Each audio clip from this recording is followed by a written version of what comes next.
Mic check, mic check. 1 2 1 2.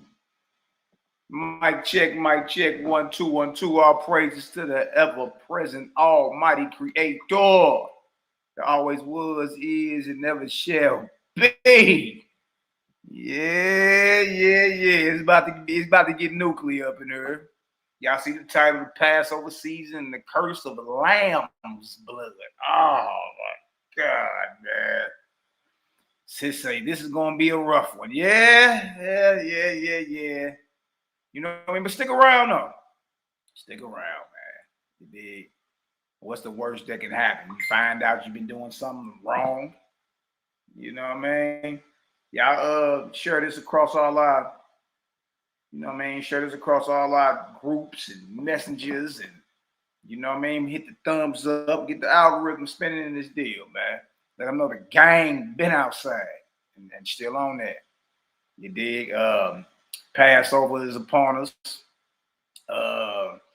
Even what they call Easter, some people getting ready for their Easter speeches and putting on their Easter suits, and there's a lot to understand. You dig? So yeah, we're gonna get into it in a minute. Y'all go ahead and share this on out across all y'all social medias. You know what I mean? And let's make it happen. Let's make it happen. We ain't here to mighty cuddle, tiptoe through the tulips, hit you with fancy and smooth soliloquies. No. We right at it. We right at it. No time for the funnies. No time for the funnies. I'm pretty sure it's gonna be a few people mad, foaming at the mouth, spill your coffee. I'm eating my lamb anyway. I mean, hey, that's your right. You dig? That's your right. We gonna stand on truth and stand on, first and foremost, stand on Creator above all. You dig? And anything outside of his character or anything that sounds sideways a little takes to us, oh yeah, we on that. What you mean? Nah, they don't sound right.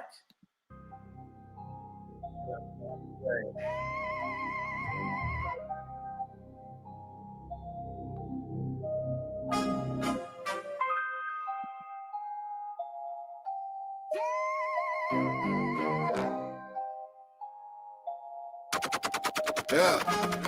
Today's prayer hit the heavens when it's leaving the mouth. Wake up the old souls that been sleep on the couch. When you knowin' what you know and ain't no speaking in doubt. And when Jehovah get to show and raise a king from a cloud. Today's prayer hit the heavens when it's leaving the mouth. Wake up the old souls that been sleep on the couch. When you knowin' what you know and ain't no speaking in doubt. And when Jehovah get to show and raise a king from a cloud.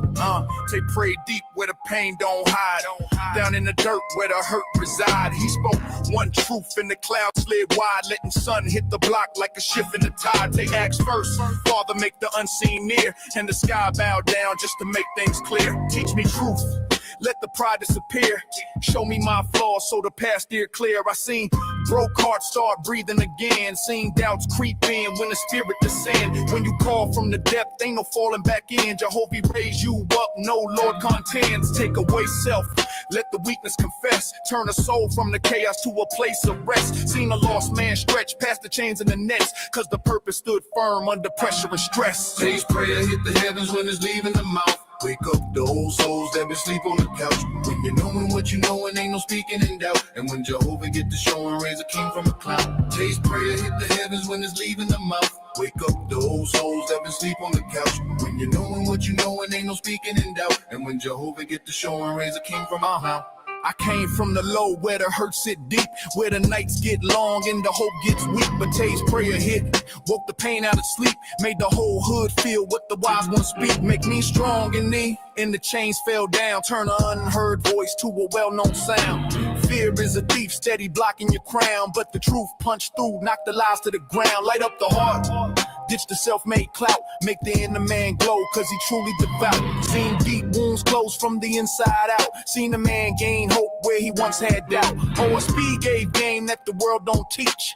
Truth so complete, you can feel it in speech. Every lesson a reminder why we push for the peak, and only put in words to action bring the goal in reach. Today's prayer hit the heavens when it's leaving the mouth. Wake up the old souls that been sleep on the couch. When you knowin' what you know and ain't no speaking in doubt. And when Jehovah get to show and raise a king from a cloud. Today's prayer hit the heavens when it's leaving the mouth. Wake up the old souls that been sleep on the couch. When you knowin' what you know and ain't no speaking in doubt. And when Jehovah get to show and raise a king from a cloud. Now the Cosmon era got the world on shift. Dark clouds take flight like Ethereum ships. Souls lost in the rifts and the messenger swift. Bearing orders from Jehovah on a heavenly writ. Tay walk first, so the pathway clear. Ask Creator for the truth, no vanity near. Make me upright, Father, keep my vision sincere. Let the old world fade, bring the new world here. I seen hope stay warm in the season of cold. Seen faith carry man down a beaten road. I seen the spirit hold firm with a massive load. Seen man stand pat when the plan unfold. Every creed that we chant get intention now.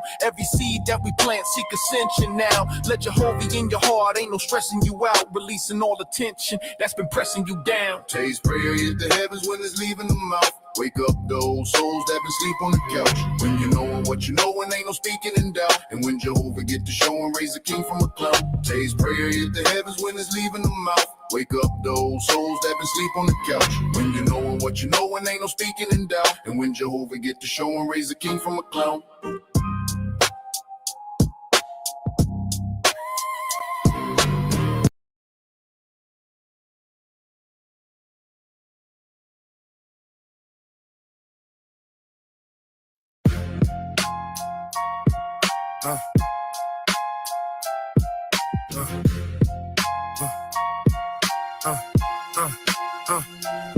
Records get twisted, the meaning get disguised.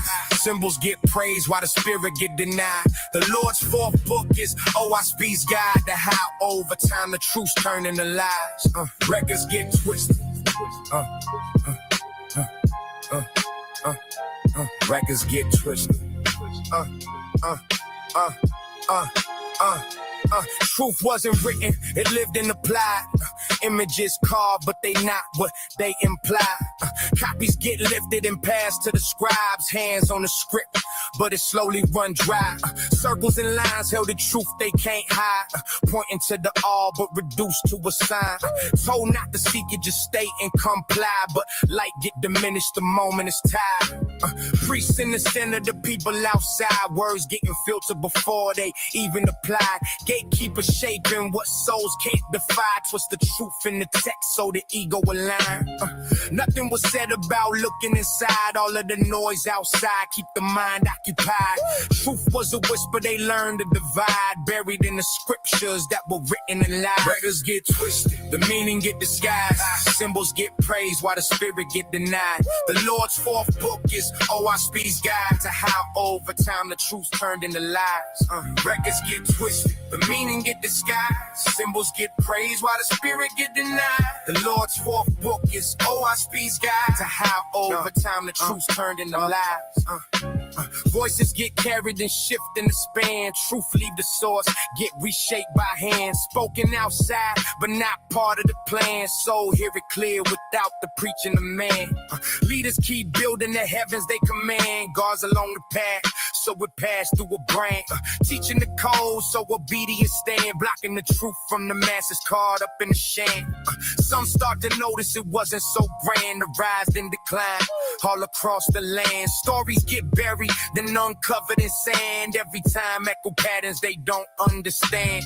Reading all the records, the mind expands. Seeing the same cycle that once sunk pan. The meanings got altered the further they ran. And they took it as truth, then made laws and declared. Records get twisted, the meaning get disguised. Symbols get praised while the spirit get denied. The Lord's fourth book is OSB's guide to how over time the truth turned into lies. Looking at records, the truth can be known. Same things repeated, then written in stone. Teachings get layered and widely outgrown. Deeper foundations not built in the homes. Voices not living now, setting the tone. Taking his law, 9 followers grown. Those who will question get left on their own. Told just accept what the elders condone. Patterns keep repeating, times clearly flown. Rising and falling the ways they have grown. Nothing was random, the seeds had been sown. Cycles keep turning and the harvest is wrong. Some start to see it and question the throne. Some keep defending when the proof has been shown. Nothing to argue, the cover's been blown. Just seeing it clear with no need to atone. Records get twisted, the meaning get disguised. Symbols get praised while the spirit get denied. The Lord's fourth book is OSB's guide to how over time the truth's turn into lies. Records get twisted, the meaning get disguised. Symbols get praised while the spirit get denied. The Lord's fourth book is OSB's guide to how over time the truth's turn into lies.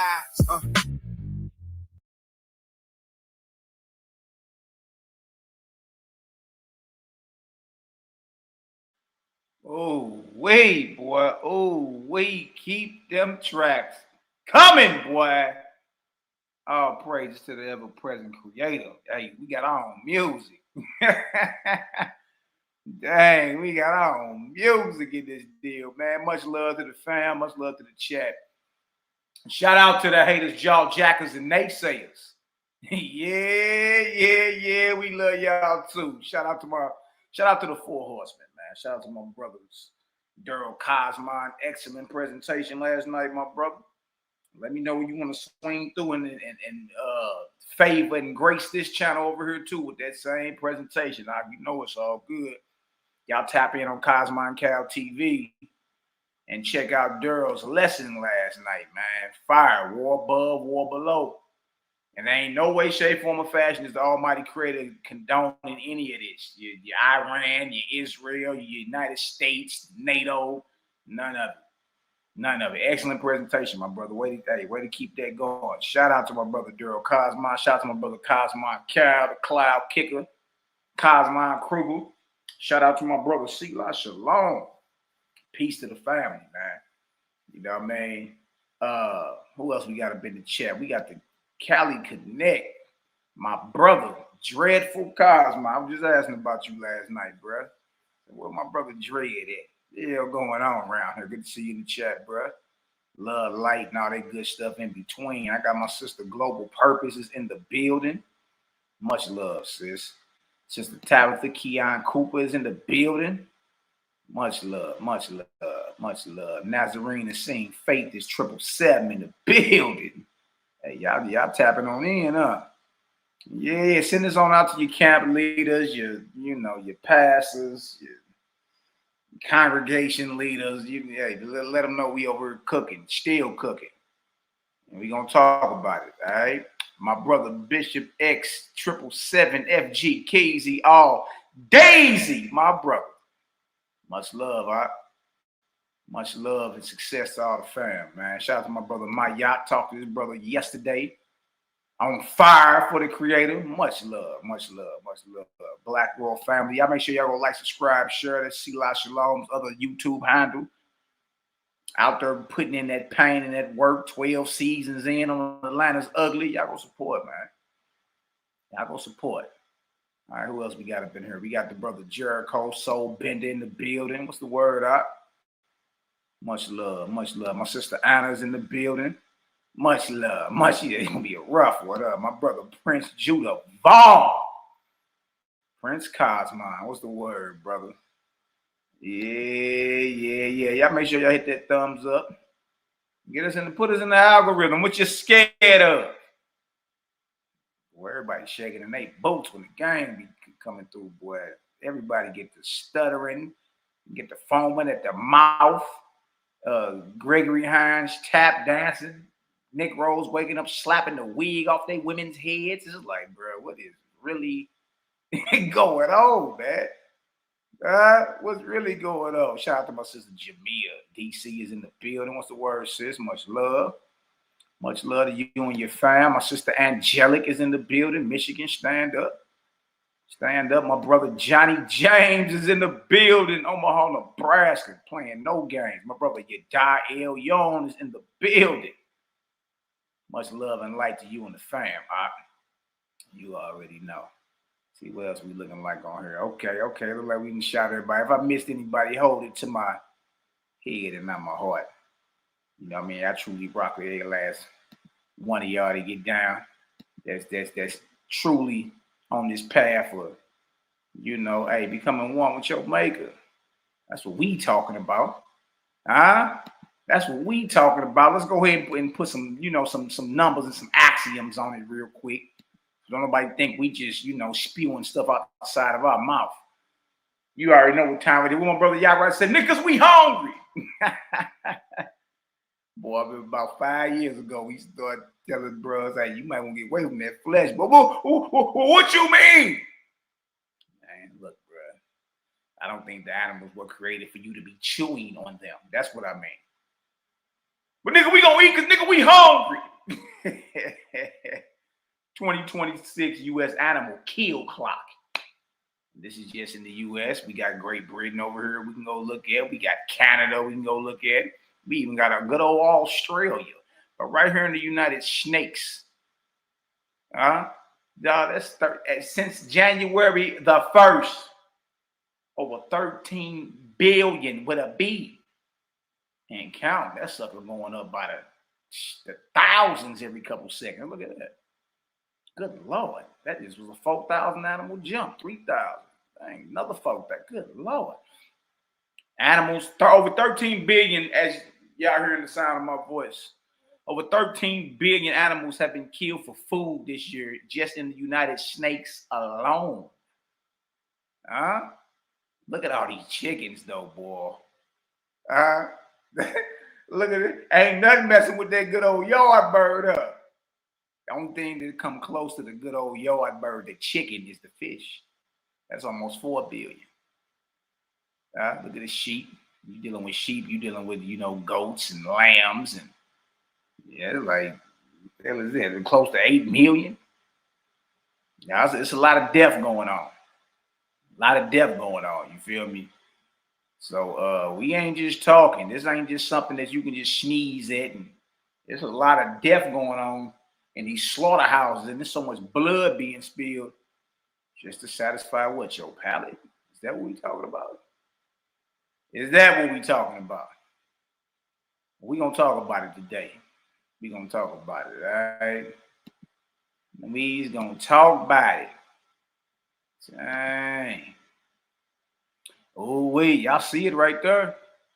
The Passover season and the curse of lamb's blood. Yeah, it's going to be some Negroes, man. I already know.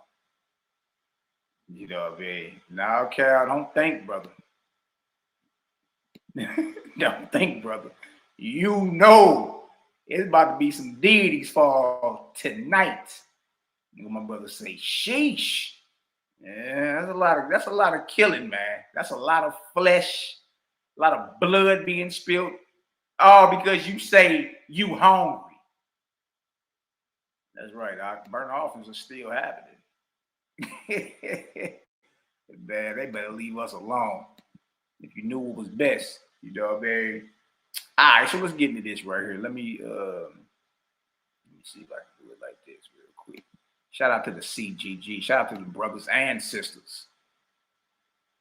You know what I mean? I rock with all y'all. Straight fam in this deal. Yeah, it's gonna hurt. It's gonna hurt. I think I probably should just put the whole thing up on the screen. That way we ain't missing nothing around here. All right, let's get into this. You dig? All right, the Passover season and the curse of lamb's blood. Oh, wait, look at that there, boy. That blood airwire. Man, that lamb got his head chopped off. Man, hey, man. Y'all just need to leave us alone. That's it. Let's get into Jeremiah 7. Jeremiah 7, 21 and 22, KJV. Thus saith the Lord of hosts, the God of Israel. Put your burnt offerings into your sacrifices and eat flesh. For I spake not unto your fathers, nor commanded them in the day that I brought them out of the land of Egypt, concerning what, y'all? Burnt offerings or sacrifices. So this is Jeremiah, who just so happened, if we're going with the whole biblical paradigm, he's a Levite, and he's supposed to be a priest, right? But he get word, you know, and if he a priest, that means he got his own little course and everything. Like, he officiates in the so-called temple, whether it's the courtyard or whatever. He may have been partaking in burnt offerings or whatever, but he get hit with a understanding from who his God is and say, look, it was never commanded when we left about Egypt, man. Burnt offerings or sacrifices were never commanded. So the question is, well, who commanded them then? Because they for sure in your Bible. You can't read through Leviticus without stumbling upon any of this. Leviticus, Exodus, Numbers. They for sure in there. But we got a prophet telling you what the priest is doing, and this nigga is a priest. He's the son of Hilkiah, the priest. And he telling you, nah, trick no good. This was never commanded.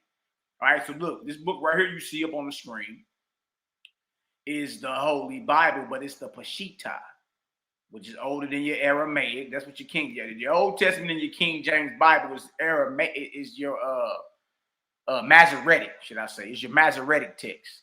The Peshitta is older, way older than the Masoretic. Now look what Jeremiah 7 and 21. This is one of the books we got. When they got this years ago, I'm like, man, let me start cross-comparing what the hell going on around here, right? Start dropping all bread on different like books and literature, right? Look at this right here, Jeremiah 7. Y'all see it right there. Let's zoom in some more. Zoom in, Malachi. Got you. Don't even worry about it. One thing we ain't doing is the 3-card Monty. We're not doing that. Look what it's saying in the Peshitta, which is older than your Masoretic Old Testament and your KJV, right? Look what it said. It said, thus saith the Lord of hosts, Jeremiah 7, 21, 22. Thus saith the Lord of hosts, the God of Israel, add your burnt offerings to your sacrifices and eat meat which I did not command your fathers to eat. Hold on. This right here got whole half of another verse in this deal. That deal say, eat meat which I did not command your fathers to eat. Wow. Because you sure got, allowances, Leviticus 11, Deuteronomy 14, You got allowances to go ahead and chew on an animal loin if you want to, right? Neither did I command them concerning either burnt offerings or sacrifices in the day when I brought them out of the land of Egypt, which we all know that day is called what, y'all? The Exodus. That's the Passover and unleavened bread. Nobody's denying that. But what we have is a prophet here, the son of a Levitical priest according to the biblical paradigm. And he is being inspired by his God to let everybody know this was never commanded.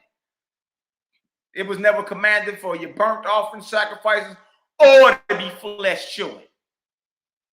Good Lord. Hold on. Don't you ever bring flesh business to me. Now look at this. This right here is Exodus, chapter 12, 5 through 9. Your lamb shall be without blemish, a male of the first year. You shall take it out from the sheep, or from the goats. And you shall keep it up until the 14th day of the same month, and the whole assembly of the congregation of Israel shall kill it in the evening. And they shall take of the blood, this lamb's blood, and strike it on the two side posts and on the upper door posts of the houses wherein they shall eat it. And they shall eat the flesh in that night. Look how you got to eat this. Look how you got to eat this. And ain't Nam Israelite even observing this. You're not observing the Passover based off or according to the very law that everybody claim they following. You're not. You know what I mean?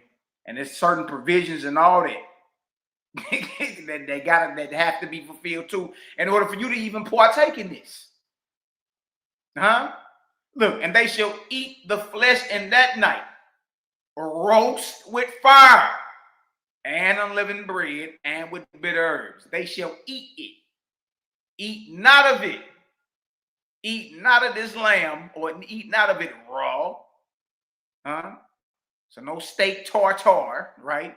Nor sodding it all with water. You can't boil the lamb either, right?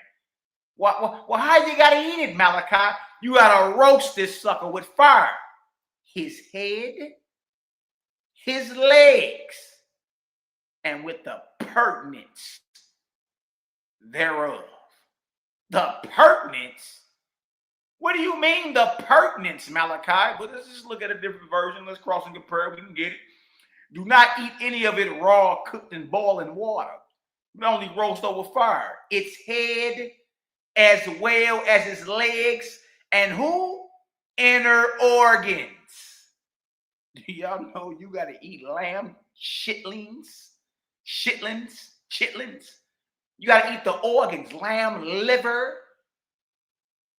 Man, hey, if you chewing on the meat off the lamb head, you can get down to that means this whole animal was cooked, was not cleaned and processed before you had to eat it.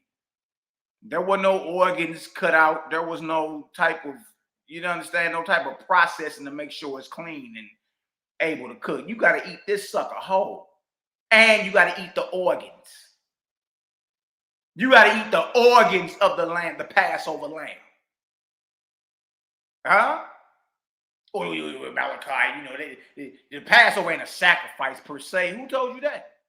Exodus 12 and 27, that ye shall say it is the sacrifice of the Lord's or Yahweh's Passover.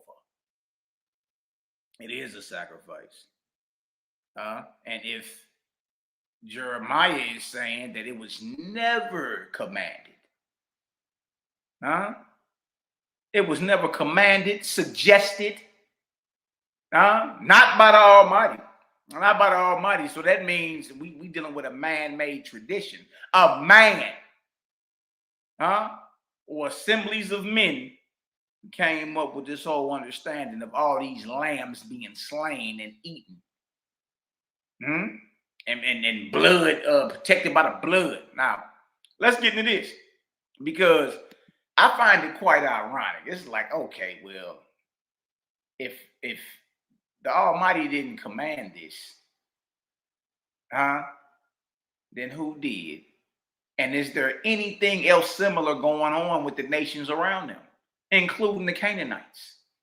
Y'all listen to me. This is serious.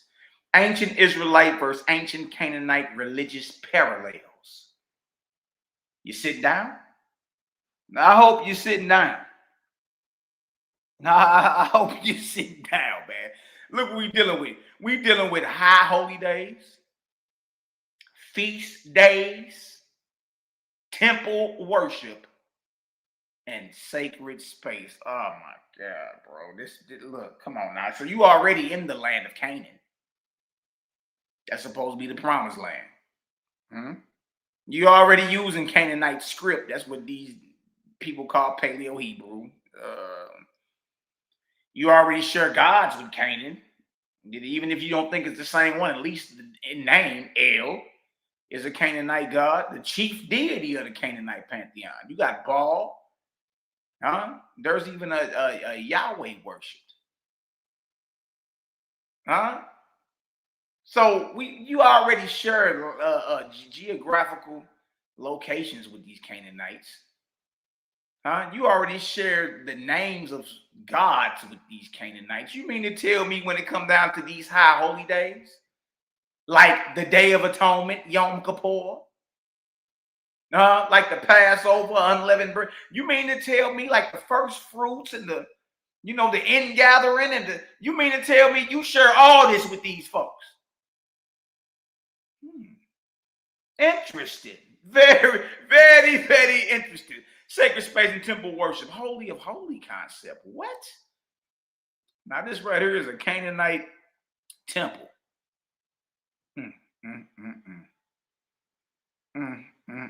You got somebody attending at the altar right here. That would be the altar of burnt offering. You see this little curtain pulled back right here? Behind the curtain is what's called the Holy of Holies. Good Lord. You got somebody over there making showbread, grinding at the mill, preparing for the grain offerings. You got your pool, your lava right here. Look at this water. All this is in Bible. Good Lord. Okay, and here's the, little layout of what the, You got your Ark of the Covenant right here. This whole little colorful partition right here is that curtain. It's the veil. And what's behind the veil? The Ark of the Covenant, tables of showbread. You got your menorahs in this deal. Same concepts. Oh, but there is more. Okay, well, we got them side by side, just in case anybody think we playing. Ancient Israelite, Holy of Holies, inner sanctum of the temple where the ark resided. Ancient Canaanite, Ugaritic, and Levantine. Inner shrine, adytum restricted, divine chamber in temples to who? Baal and El. So they got an inner shrine, just like you got a Holy of Holies. It's the same thing. Okay. Access to this Holy of Holies is restricted to the high priest once yearly, Day of Atonement. Access to this inner shrine with the Canaanite temple, restricted to priests. There's a divine presence localized in the inner chamber. Okay. Divine enthronement, imaginary, even though it's imaginary, of Yahweh above cherubim.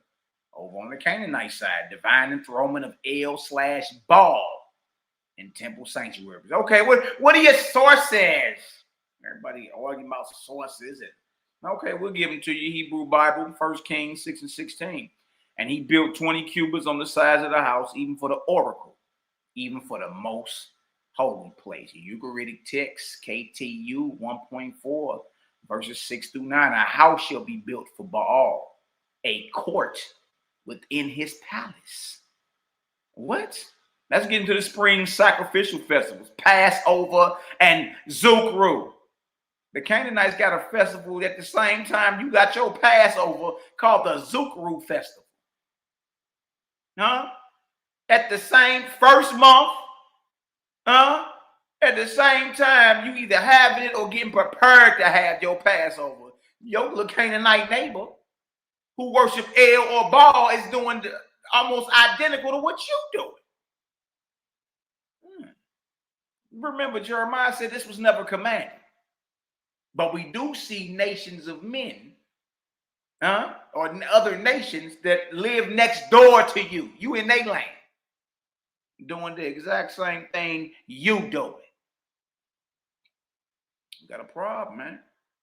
We got a problem. You know what I mean? There go your altar, burnt offering, poor little lamb. There go Jaime and them. Look at that. They got their little brick altar, then chop their head off the damn lamb.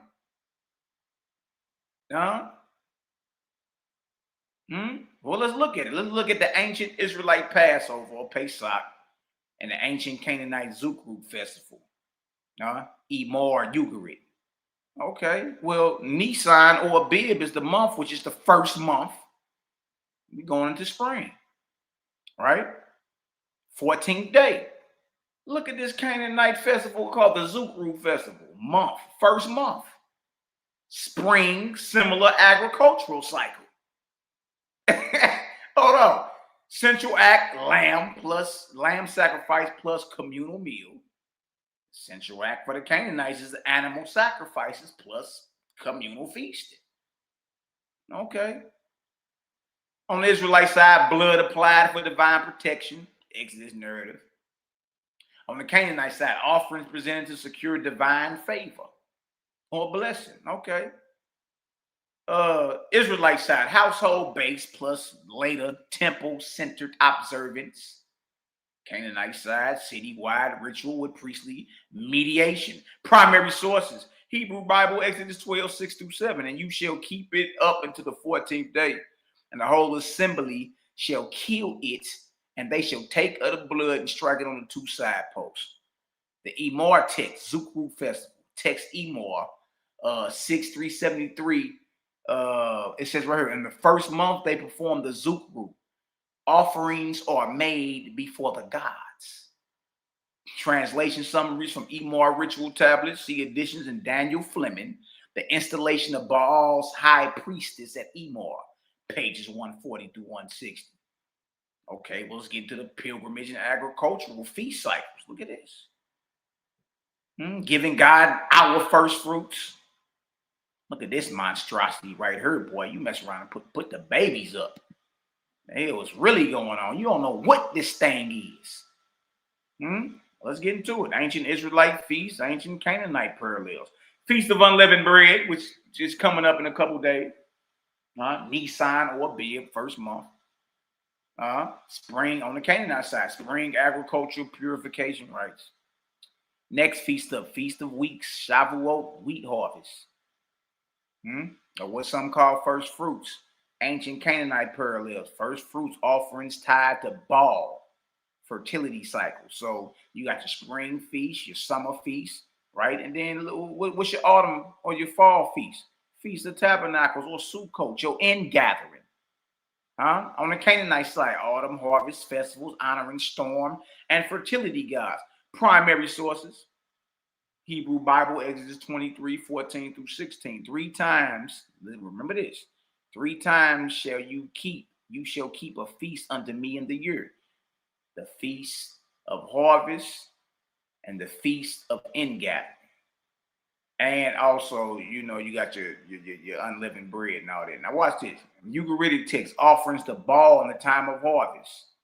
Offerings to Baal in the time of harvest, wine, and grain are brought.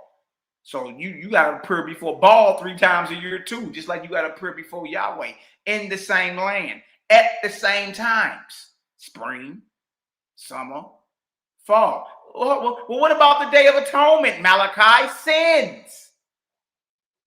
Ritual purification parallels. Ancient Israelite Day of Atonement, Yom Kippur. 10th day, 7th month. Ancient Canaanite ritual purification days tied to temple royal rites. Blood rites used for atonement and cleansing. Ancient Canaanite blood offerings used to appease and purified before deities. Look at that. What do you think purify mean? To cleanse thou.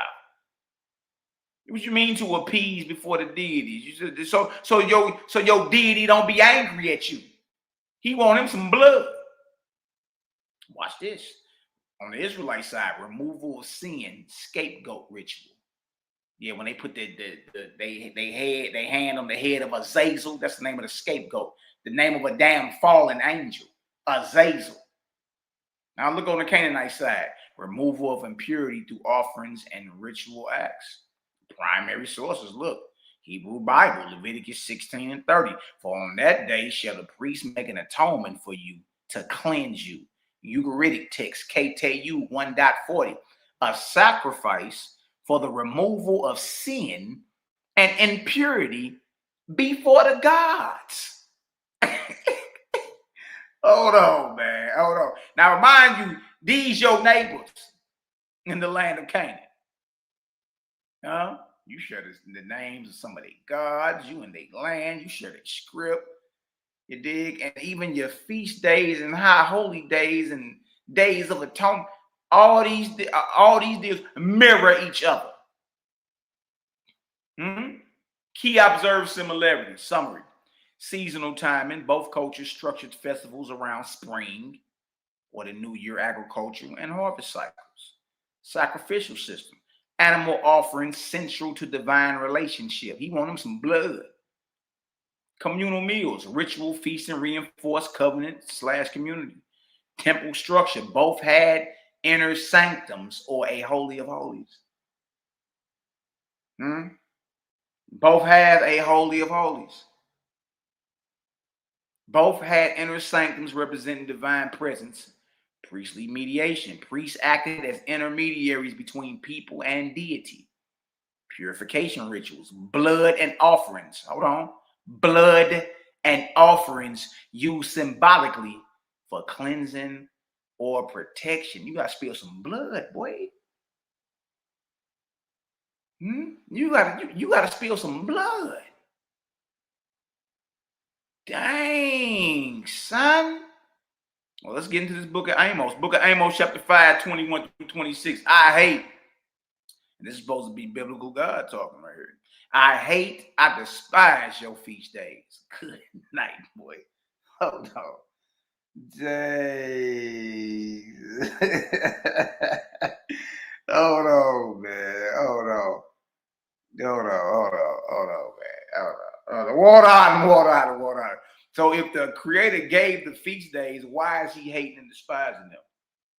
The Negro gonna say, or whoever, the devotee is going to say, oh, that's because we were still sinning. But as we just read, you got a day called the Day of Atonement, in which your sins are forgiven.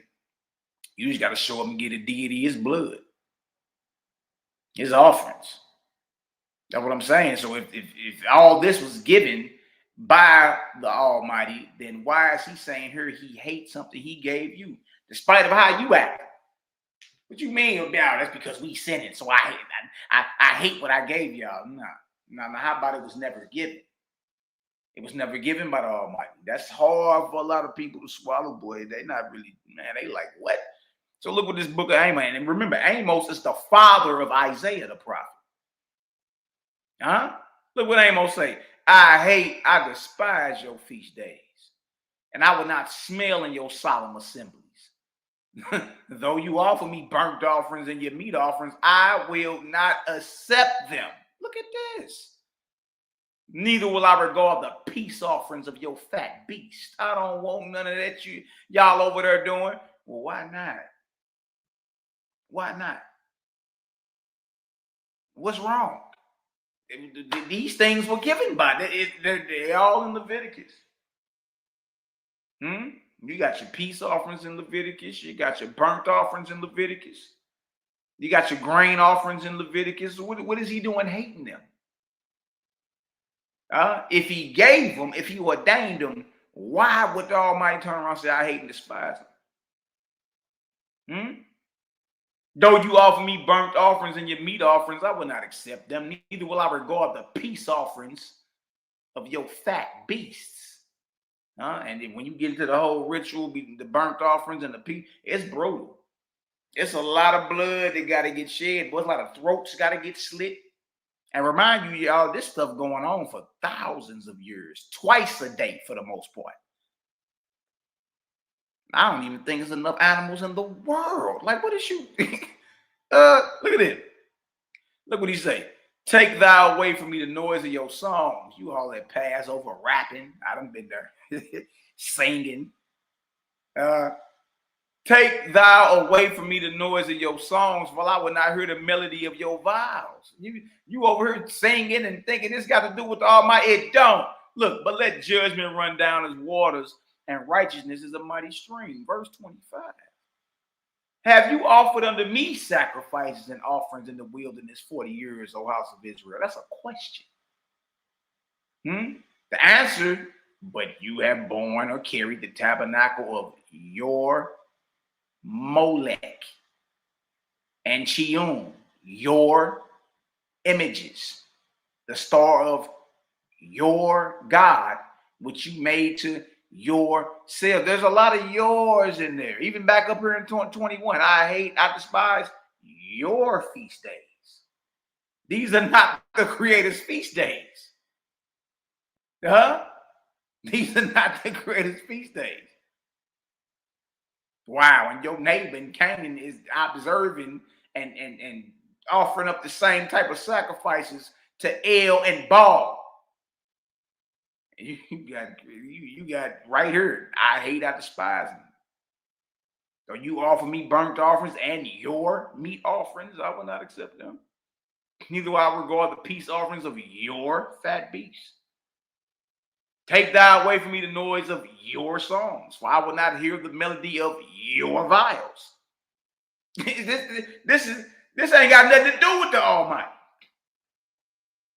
Nothing. Look what it says right here, Amos 5:25 through 26 NLT. Was it to me? Excellent question. Was it to me you were bringing sacrifices and offerings during the 40 years in the wilderness, Israel? Answer, no. You served your pagan gods. You served your pagan gods.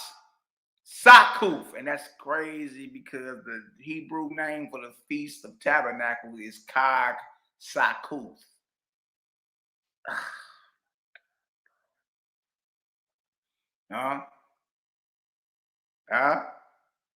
Yeah, Kag Sakuth. Kag is feast, Sakuth. And right here is saying that's a god, that's a deity. No, you served your pagan god, Sakuth, your king god, and Kaiwan, your star god. The images you made for yourself. Let's go to the book of Psalms, because I can hear you now. Well, we was serving, for a period of time, Malaki.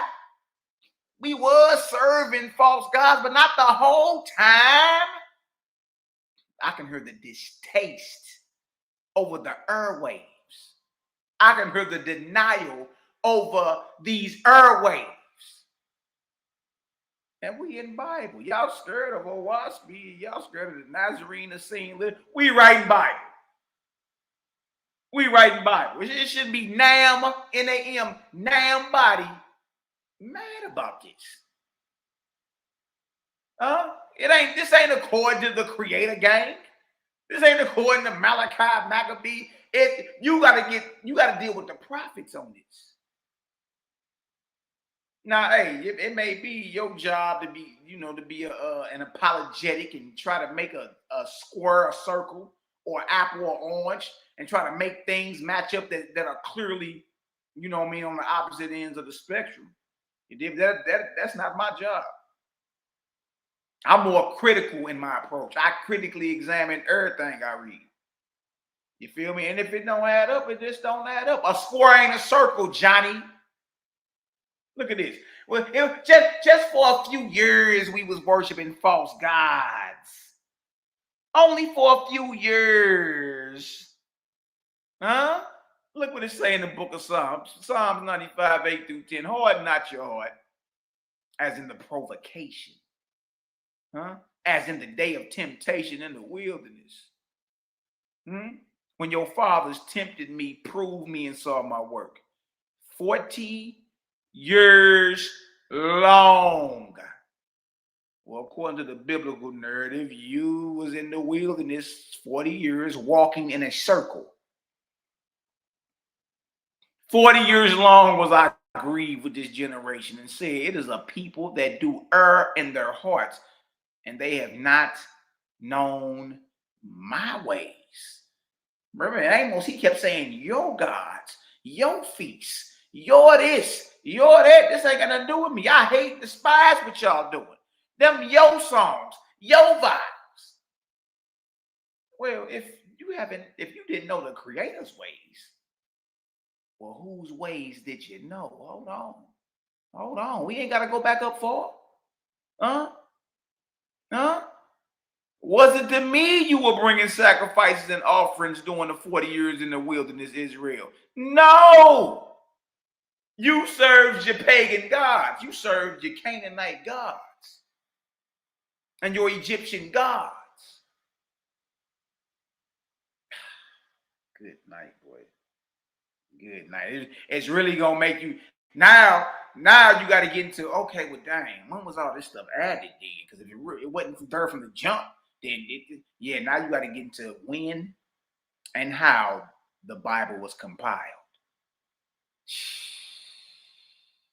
You can't be afraid of truth, man. You did. Burn every book tonight. Does the faith in your Creator leave? If the answer is yes, your God or deity is a book. If the answer is hell no, nigga, I'm locked in with the Creator. What you mean? You can burn every book in the world tonight. Huh? And I guarantee you that you're going to see a spiritual revolution like you've never seen in this world. Huh?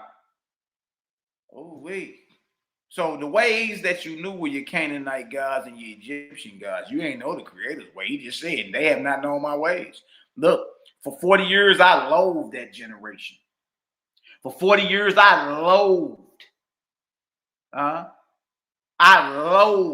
that generation and said they are people who go astray in their heart and they have not known my ways. This sacrificing, this blood spilling, this throat cutting, these burnt offerings, these sacrifices, y'all, is not ordained nor given by the Almighty. Never was.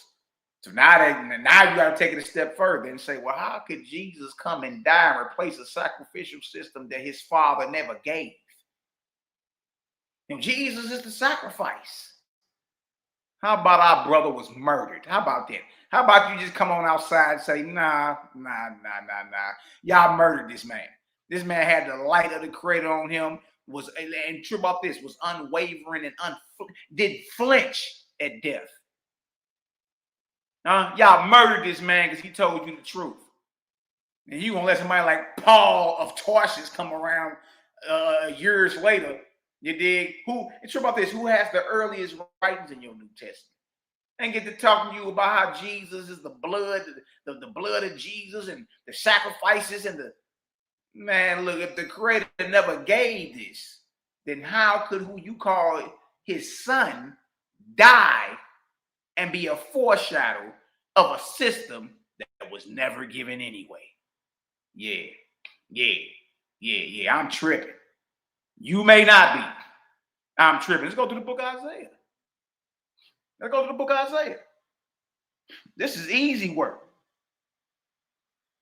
Yes, the entire 40 years. There was no gray areas. There was no, he 40 years long, you niggas was on. You was rebelling for 40 years. Huh? Dang. Man, I mean, it shouldn't be that too hard to tell. You ain't get 3 seconds into the wilderness before y'all was making a golden calf. Reminiscent of the idolatry you saw in Egypt. Let's get into the book of Isaiah. Isaiah 1:1-4, 10-20. The vision of Isaiah, the son of who, y'all? Amos. So now you know the Amos that you read in the Bible is Isaiah's father. Ooh-wee. The vision of Isaiah, the son of Amos, which he saw concerning who, y'all? Judah and Jerusalem in the days of Uzziah, Jotham, Ahaz, and Hezekiah, kings of Judah. Hear, O heavens, and give ear, O earth. For the Lord, for Yahweh have spoken. I have nourished and brought up children, and they have what, y'all? Rebelled against me. Man, look, if y'all don't leave me alone, if y'all don't leave me alone, look, the ox knoweth his owner, and the ass his master's crib, but Israel does not know. My people doth not consider. A sinful nation. What the hell was you doing that was so sinful?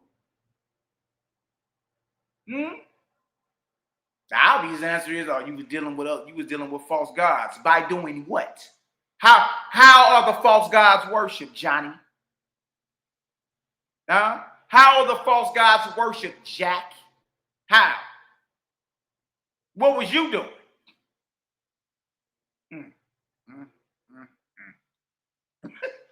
What was you doing? You speaking your language. You got your Torah. You going to the synagogue every Saturday or every Sabbath, should I say? You got your zeets on. Huh? Yeah, y'all even got phylacteries and all types of man, there's all types of stuff going on. So if you was dealing with false gods, what were you doing that didn't come from the creator, but we see the false gods was allowing this type of worship? What was that?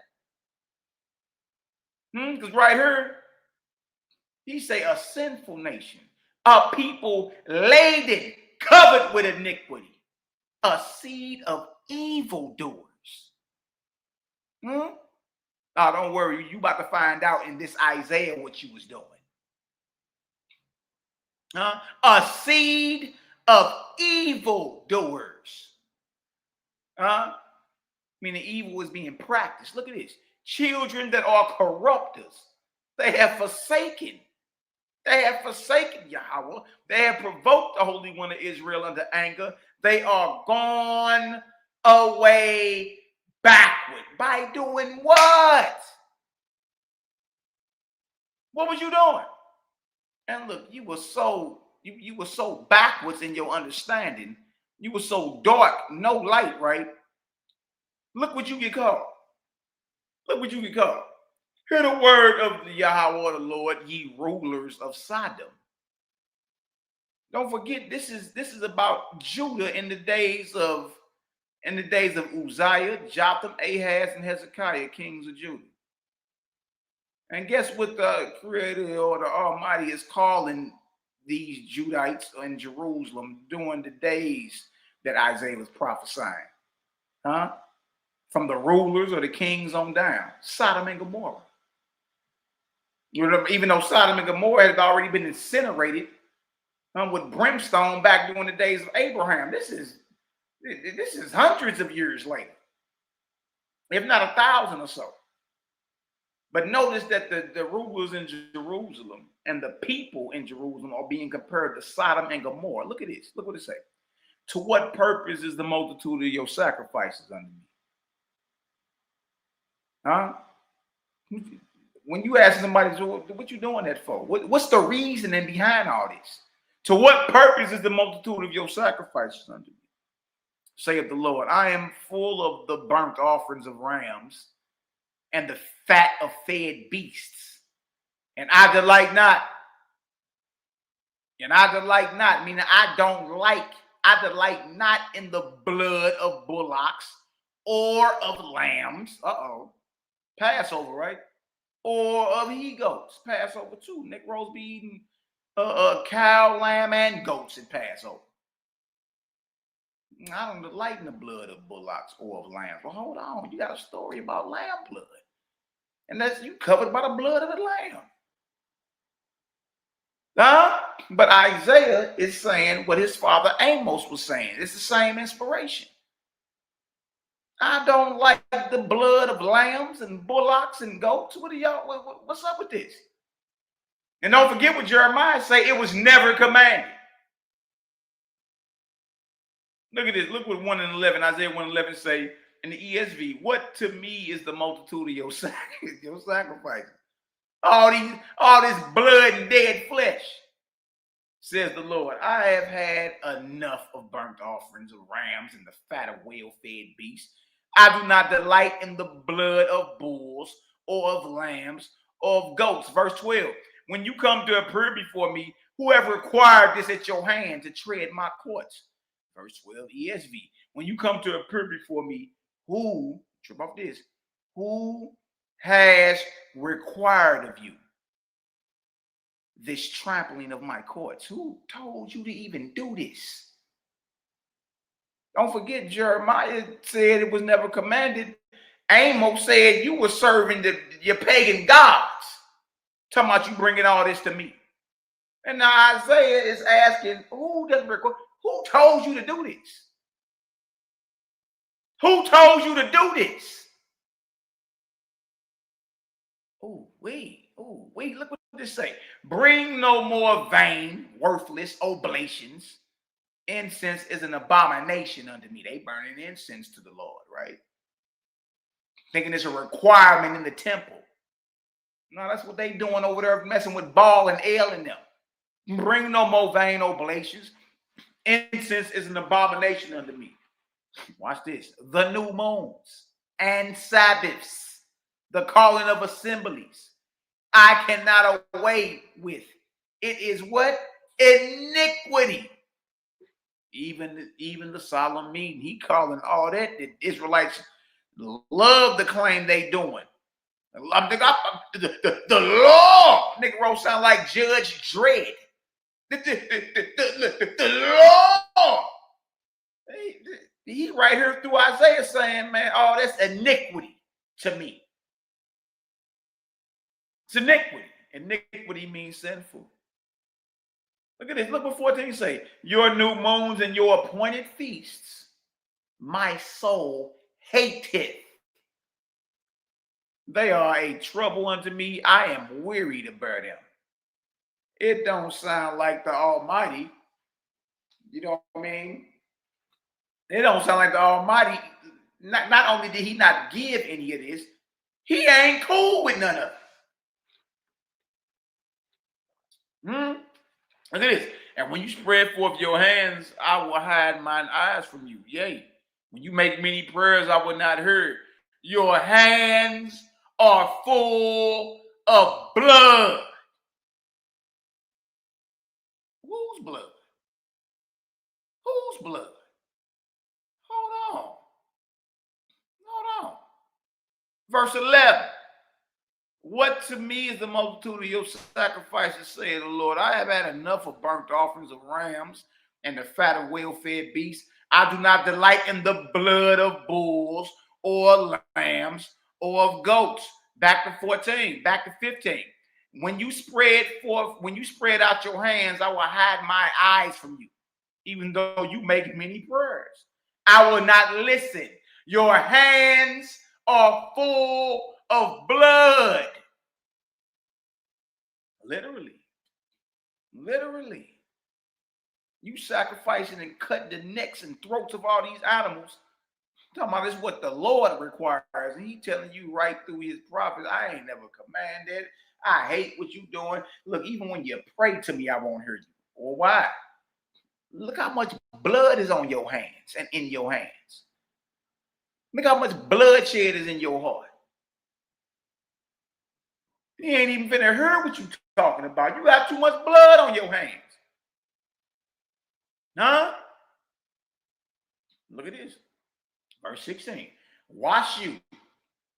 Make you clean. Put away the evil of your doings from before mine eyes.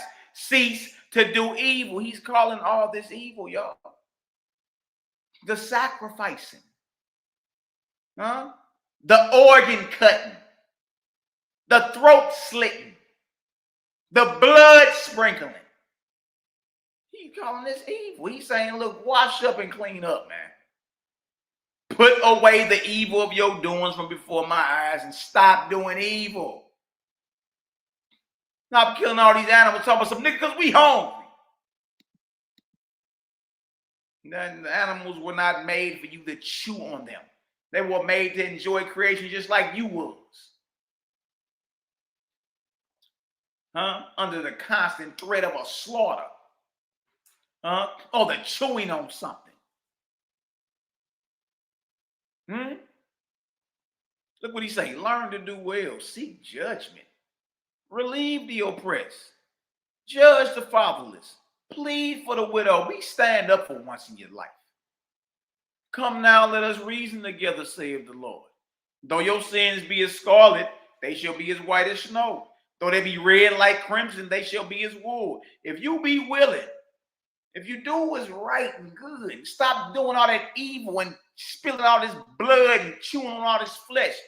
If you be willing and obedient, you shall eat the what? The good of what? The land.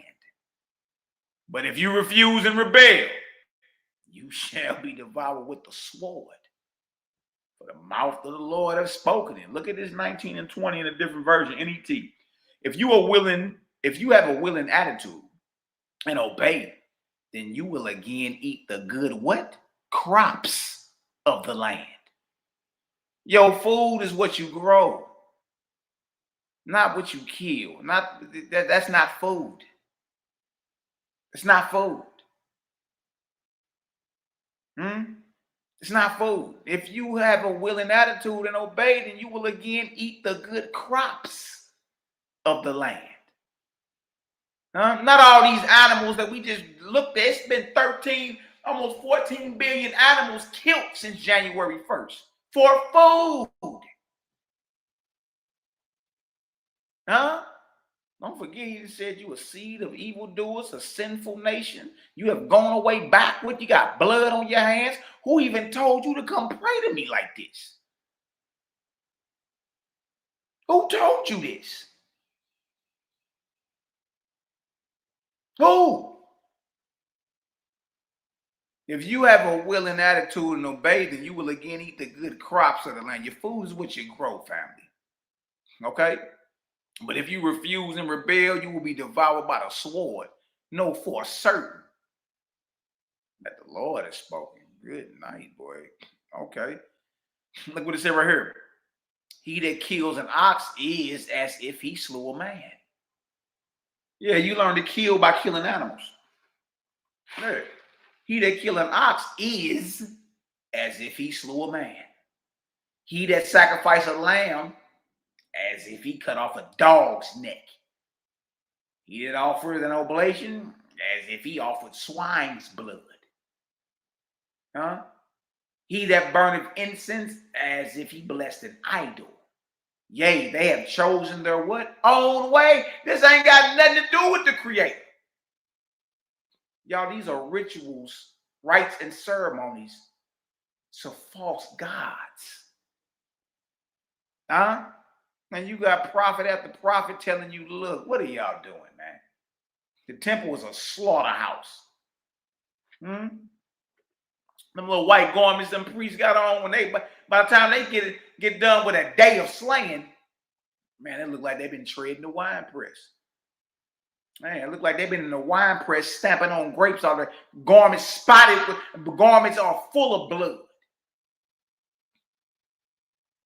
They have chosen their own ways, and their soul delights in their abominations. Isaiah 66 and 3 KJV. Oh, wait, the book of Micah. The book of Micah, another prophet, chapter 6, verse 6 to 8. Wherewith shall I come before the Lord and bow myself before the high God? Shall I come before him with burnt offerings, with calves of a year old? Like your Passover lamb got to be a year old? That's something else. You niggas is not eating no lamb that you know for sure is a year old. You ain't doing that. You're not doing that. You going to Walmart. You going down to the meat market. You going to your little deep freeze in your basement and pulling out some ribs, some beef ribs or some lamb ribs that's been in there a whole year. Talking about you keeping the Passover.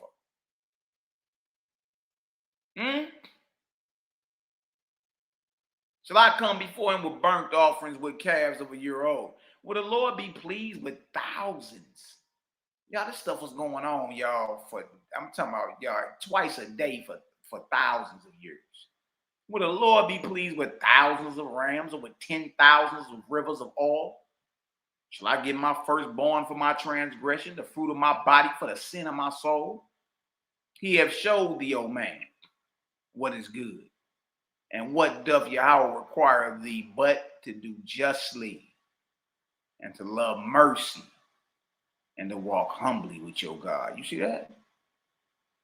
He ain't tripping off no burnt offerings and no calves and thousands of rams. And look, stop it. Look at this. A covenant of peace with the animal kingdom, the book of Hosea. So, y'all, I mean, anybody say we not in Bible? Yes, we are. The book of Hosea, chapter 2, 14 through 18. Therefore, behold, I will allure her and bring her into the wilderness and speak comfortably unto her. To her is Israel. The wilderness is supposed to be a second time when Israel gets called out of captivity and go into a wilderness. Been many arguments over the years. It's the wilderness of the people. We're going back to the fords of Arnon. Negro thing is finna crack off and the borders are gonna be open. You're gonna make your way over the ancient land of Moab and hide during the wrath of the Antichrist at the fords of Arnon. In the present day land of Jordan. Okay. Yeah, okay. Look at it. And I will give her vineyards. Look at that. Not slaughterhouses. I will give her vineyards from thence. And the valley of Achor for a door of hope. And she shall sing there as in the days of her youth, as in the day when she came up out of the land of Egypt. Wow. And it shall be at that day, saith the Lord, that thou shalt call me Ishi, and shalt call me no more Baal or Baali. All right, well, if this is a situation that hasn't happened, then guess who you still worshiping? Even if you ain't saying it by name. Yeah, the Canaanite gods, Baal, El and them. If this is a situation that hasn't happened, there ain't been no second Exodus for Israel and being brought into the wilderness. And after that day, you know what I mean? It says right here that you're going to call your God Ishi, meaning my man, my husband, and shall call me no more Baali, my Baal. Baal is a false god, y'all. And since this ain't happened, if we're dealing with the biblical narrative, then to this day, you are worshiping Baal. You are worshiping El. You are worshiping the gods of Canaan. Because you ain't been snatched up out of captivity and took into a wilderness and given vineyards.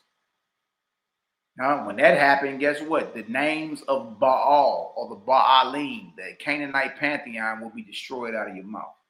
What that means is that Baal is still there. You're still worshiping Baal. How though? How? I don't call him Baal. Baal is another way to say the Lord too. A lot of people don't know that. It's one of many ways to say the Lord. You got Baal, you got Adonai. You dig? They got all capital Lord, meaning Yahweh or Yahweh. You dig? For look what it say. For I will take away the names of Baalim out of her mouth, and they shall no more be remembered by their name. Those are the Canaanite gods, the pantheon. The eem at the end make it plural. You see? This ain't even happened yet.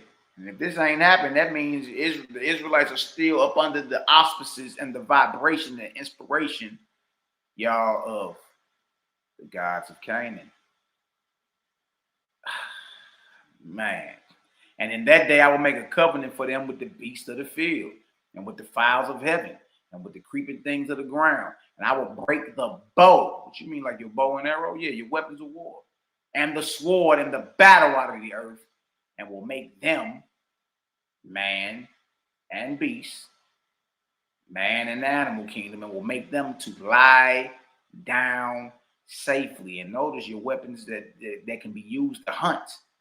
and to go to war, or destroyed out of the earth. If you ain't got no weapons to go hunting with and no weapons to do no killing with, then guess what you ain't doing? You ain't bringing no sacrifices to the Almighty. Why? Because there's been a covenant of peace made between man and the animal kingdom, or man and the beast of the field. You see? And the actual weapons that you would use to either hunt these animals or slit their throats and all that is being destroyed out of the earth. Greg never wanted the blood of animals, and that ain't got nothing to do with it. He never commanded. Let's go back to the book of Isaiah, the second witness to this covenant of peace. The wolf shall dwell with the lamb, and the leopard shall lie down with the young goat, and the calf and the lion and the fattened calf together, and a little child shall lead them. The cow and the bird shall graze, their young shall lie down together, and the lion shall eat straw like the ox. Lions are carnivorous. You see that? You see that? The nursing child shall play over the hole of the cobra, and the winged child shall put his hand on the adder's den. They shall not hurt nor destroy in all my holy mountain. For the earth shall be full of the knowledge of the Lord as the waters cover the sea. You see that? You ain't about to be killing no animals when all this is said and done. Ain't none of that popping. At all. We writing the prophets. Now, well, look, let's go to the book of Joshua out of the Greek Septuagint, Malachi, which is older than your Masoretic text as well. Let's go see how they celebrated the Passover right before they invaded Jericho in this book of Joshua in the Greek Septuagint. What you think is a game? What you think we playing? You think we playing, don't you? There go the Septuagint with the Apocryphal Ben. Yeah, we on deck with that Joshua chapter 5. Let's go down here to this one so we can zoom in a little taste. Verse 10, Joshua 5 and 10. Look at how the Passover was kept, y'all. And the children of Israel kept the Passover on the 14th day of the month at evening, to the westward of Jericho on the opposite side of the Jordan in the plain. And they ate, and they ate of the grain of the earth, unleavened and new corn. And this day the manna fell, after they had eaten of the corn of the land. And the children of Israel no longer had manna, and they took the fruits of the land of the Phoenicians in that year. The Canaanites are called the Phoenicians in the Septuagint. But notice what they ate for Passover, y'all. They ate of the grain of the earth, unleavened and new corn. So you know some brothers, because it ain't no secret, Israel was in Egypt, and Israel did get delivered out of Egypt. You want to observe and have a memorial, as your brother would say, look, stay away from that lamb, man. Eat you some unleavened bread, some bitter herb, and and be in the spirit of gratitude. You feel me? Be in the spirit of gratitude. But how many of y'all knew that in the Septuagint,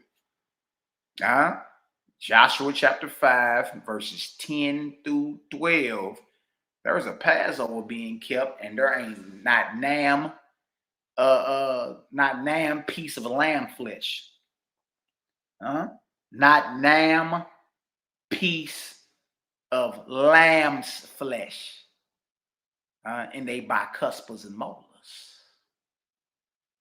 Dang, if you knew that the Israelites so that means, because some people play with you like that and be like, man, I don't even eat no meat, but on Passover, I gotta eat the lamb. It's like, I have to. You dig? And it's like, well, they did. That shows you everybody wasn't keeping the Passover, observing it the same way. Everybody is not carnivorous. Everybody doesn't chew on flesh.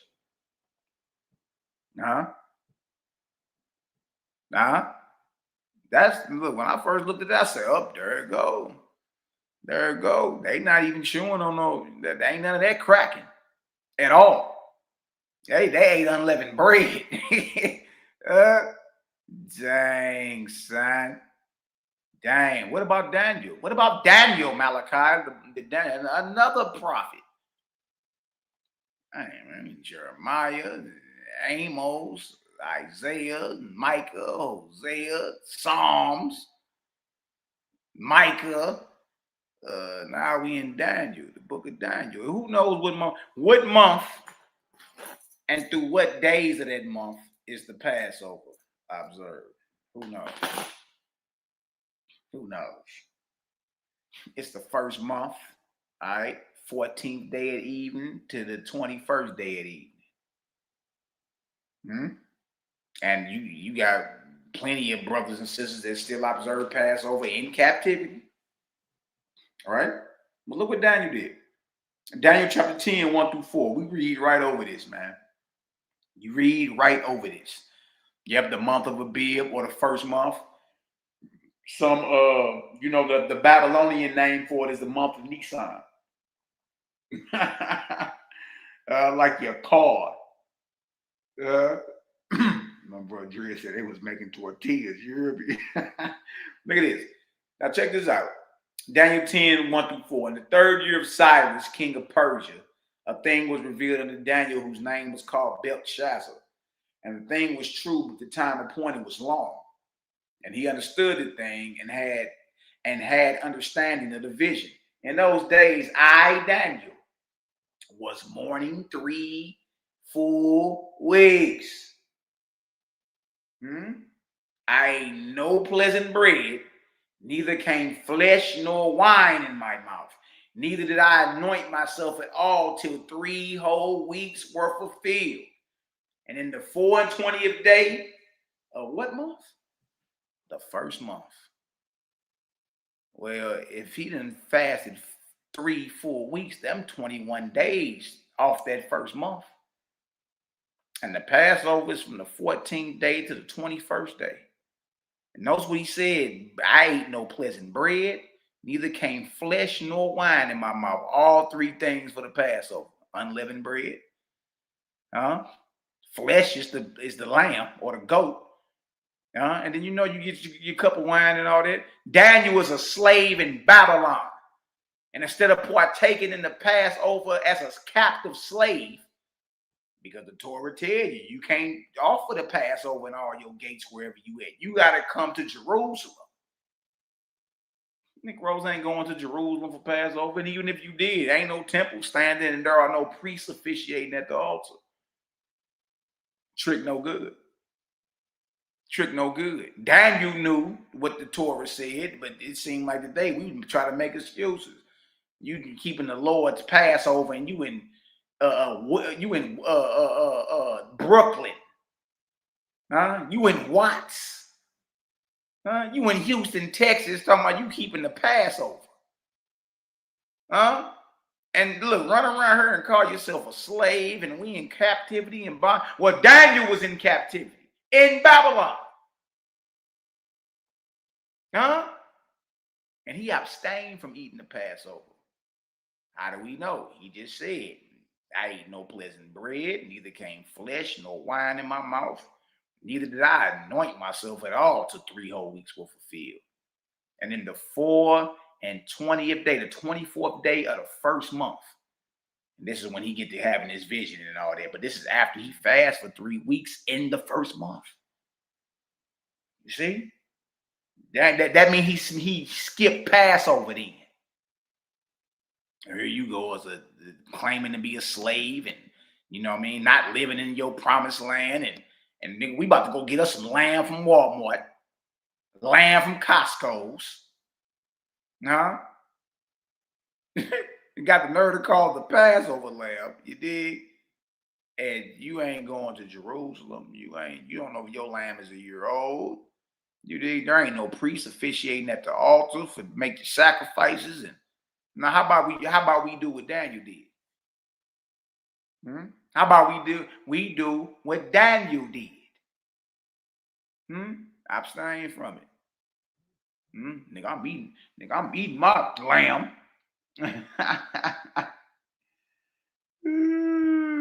Bad. Gospel of the Nazarenes. Gospel of the Nazarenes. Look at this right here. Now watch this. The Gospel of the Nazarenes. Childhood, chapter 6.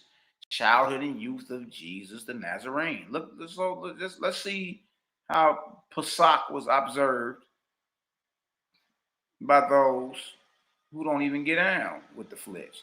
Now, Joseph and Mary, his parents, went up to Jerusalem every year at the feast of the Passover. See where they go? You got to go to Jerusalem for Passover. Even though they lived in what you would call the land of Israel, even though they was living in Galilee, northern Israel, they wasn't keeping Passover in Galilee. You got to go to Jerusalem. You see, you ain't going to Jerusalem. Now look what now look how they observe Passover.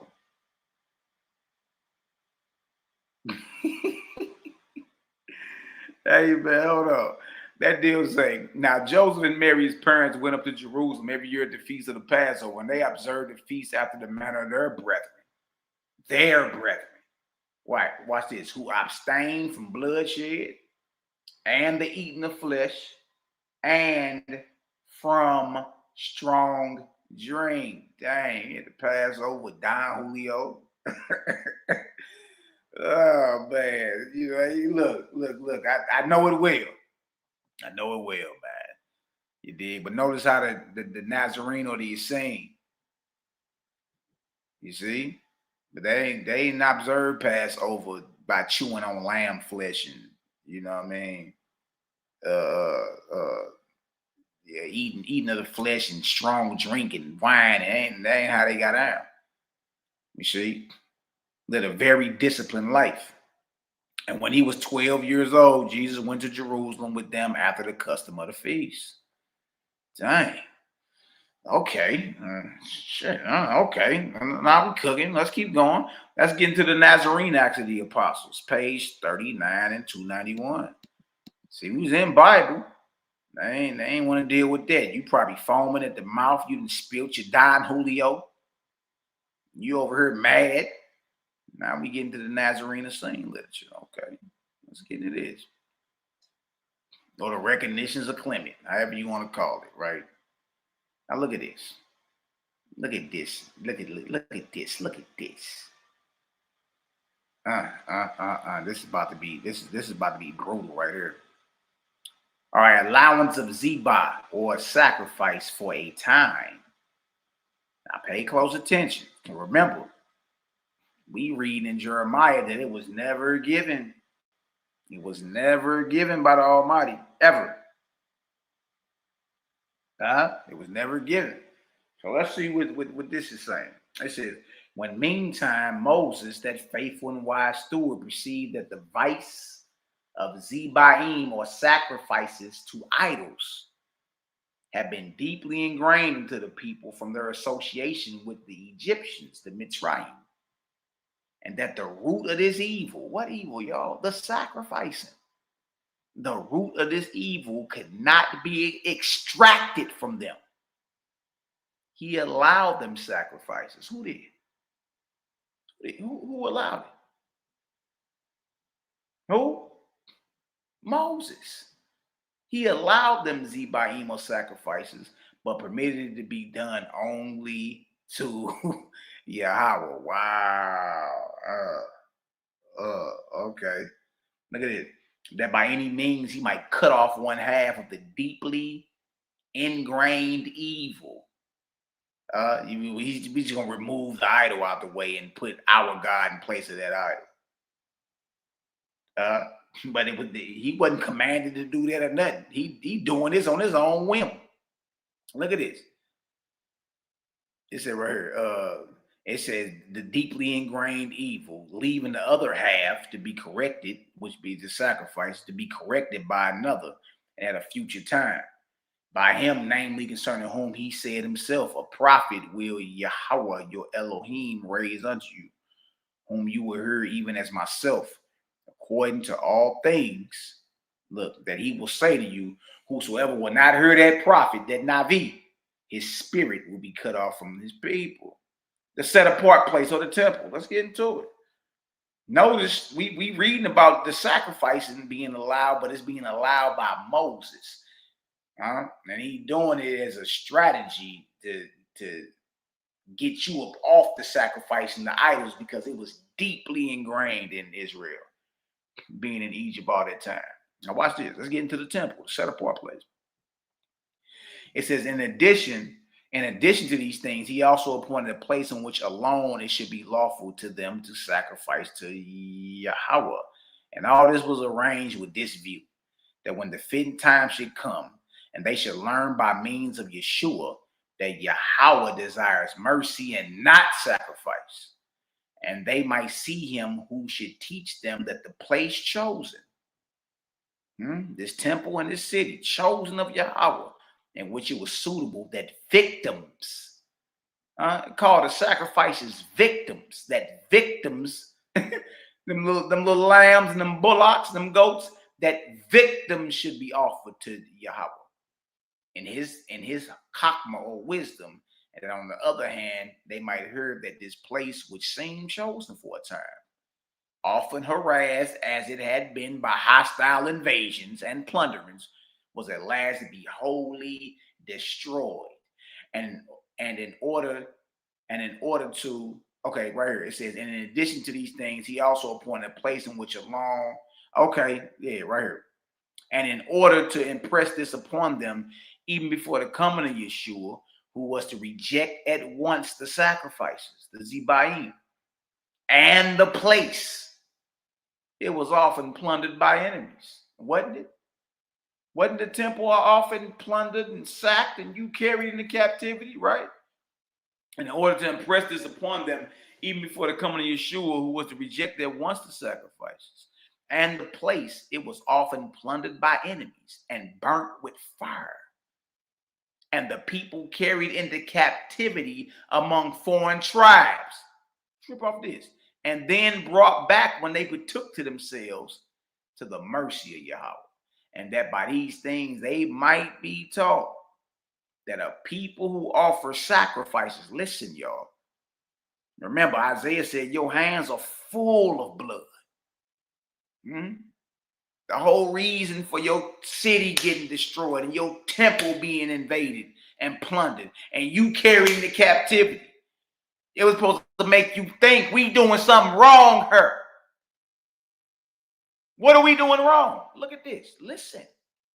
It say right here. It say that by these things, what things? You going into captivity, your temple being destroyed, your city being plundered and inhabited by your enemies, that by these things, they, the Israelites, might be taught that a people who offer sacrifices, a people who slitting lambs' throats and cutting out organs, a people who offer sacrifices are driven away and delivered up into the hands of the enemy.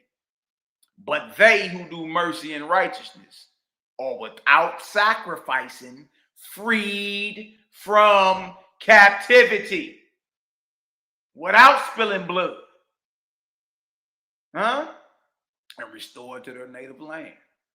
But it fell out that very few understood this. Oh no, you mean to tell me you was supposed to learn from all that ass kicking you've been taking? Like, hold on, man. It's all the blood we spilling that the Creator never commanded. We keep acting like this, you going into captivity again. They ain't never getting out that deal. You only get out through what? Mercy and righteousness, without killing, without spilling blood. You Negroes gonna be rehearsing, talking about some next year in Jerusalem until you leave up off this earth. Come on, man. Come on, we gotta get this right. Look at this. This right here is page 291, same book, Nazarene Acts of the Apostles. Look what it says. It says, but that he is not pleased with sacrifices is shown by, and this is supposed to be Peter talking, or Shimon Kepha, Peter, right? Let's say, but that he is not pleased with sacrifices is shown by this. Those who lusted after flesh were slain as soon as they tasted it. Hold on. What? Hold on. What? Hold on, man. Hold on. Hold on. It say, but that he is not pleased with sacrifice. Christ don't want don't want you killing nothing and bloodshed and talking about it smell good. That's not the Almighty, y'all. But that he is not pleased with sacrifices is shown by this. Those who lusted after flesh were slain as soon as they tasted it and were buried, so that it was called the grave of lusts. He then who at the first was displeased with the slaughtering of animals, not wishing them to be slain, did not ordain sacrifices, Johnny. Do y'all hear this? Did not ordain sacrifices as desiring them, nor from the beginning did he require them. For neither are sacrifices accomplished without the slaughter of animals, nor can the first fruits be presented. Hold on, man. Hold on. Let's get to the Gospel of the Holy 12, or AKA the Gospel of the Nazarenes. It's basically the same book, man. Basically the same book. Notice what it say. It say translated from the original Aramaic. They scared. I mean, we was bringing this out like 5 years ago. Boy, the entire nation of Israel was pissed. I'm like, this right here is this a New Testament that's translated from Aramaic. Yours is in Greek. Okay, look what this says right here. Lection or chapter 33. By the shedding of blood of others is no remission of sins. By shedding blood, you don't get, look, sins don't get removed from shedding blood. You stacking sin on top of sin, shedding blood. What is you talking about? Chapter 33 and 1. Yeshua, Jesus was teaching his disciples in the outer court of the temple. And one of them said unto him, Master, it is said by the priest that without shedding of blood, there is no remission. Paul said that too in Hebrews. Can then the blood offering of the law take away sin? Excellent question. Behold the Lamb of God, which taketh away the sins of the world. Question is, can the blood offering of the law take away sin? And Yeshua, Jesus answered, no blood offering. No blood offering of beast or bird or man. So there you go for y'all talking Jesus the sacrifice and he died for your sins. No, those who sinned against him. He died because of their sins. That ain't a good thing. You sinning against this man and killed him. He died because they sinned against him. Not died to get you back in good graces with the Father. No, that ain't how this works. No, every tub got to sit on its own bottom, Jack. Y'all all know this. It say right here, no blood offering of beast or bird or man. That's lamb, turtle dove, or Jesus can take away sin. For how can the conscience be purged from sin by the shedding of innocent blood? Excellent question. How can the conscience be purged from sin by the shedding of innocent blood?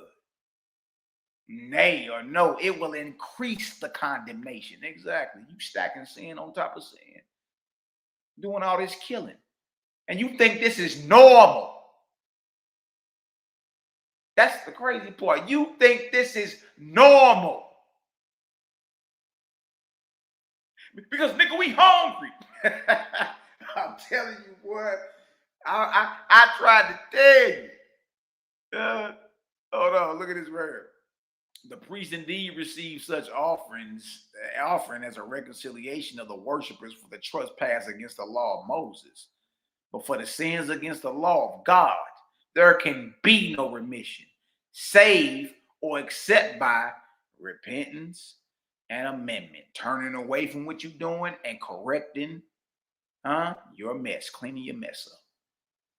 That's how repentance comes. See, so yeah, like every tail got to sit on its own bottom. You accountable for you, man.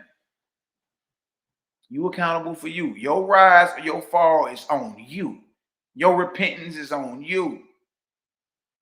You see, can't no blood take that away. More blood is going to increase. Look, you're going to become more of a killer by killing and shedding more blood. You want to be you want to turn away from what you're doing and get sins up off of you? That's what you need to do. Stop doing what you're doing. And if you spilled it, clean it up. Clean your mess up. That's how that works. See, and it puts the onus back on you. Not on no scapegoat. Name of Zazel, the name of a damn fallen angel that you sent into the wilderness. You ain't finna play with Big Bro. You know what I mean? By the blood of Jesus and all that. And they murdered this man. You over here playing with blood. But the system or the sacrificial system that Israel is still involved with, even until this day, whether regardless if they know it or not, you dig, was never given by the Creator. So how could Jesus come and die and replace a system that was never given by his Father in the first place? Look at this. Is it not written in the prophets?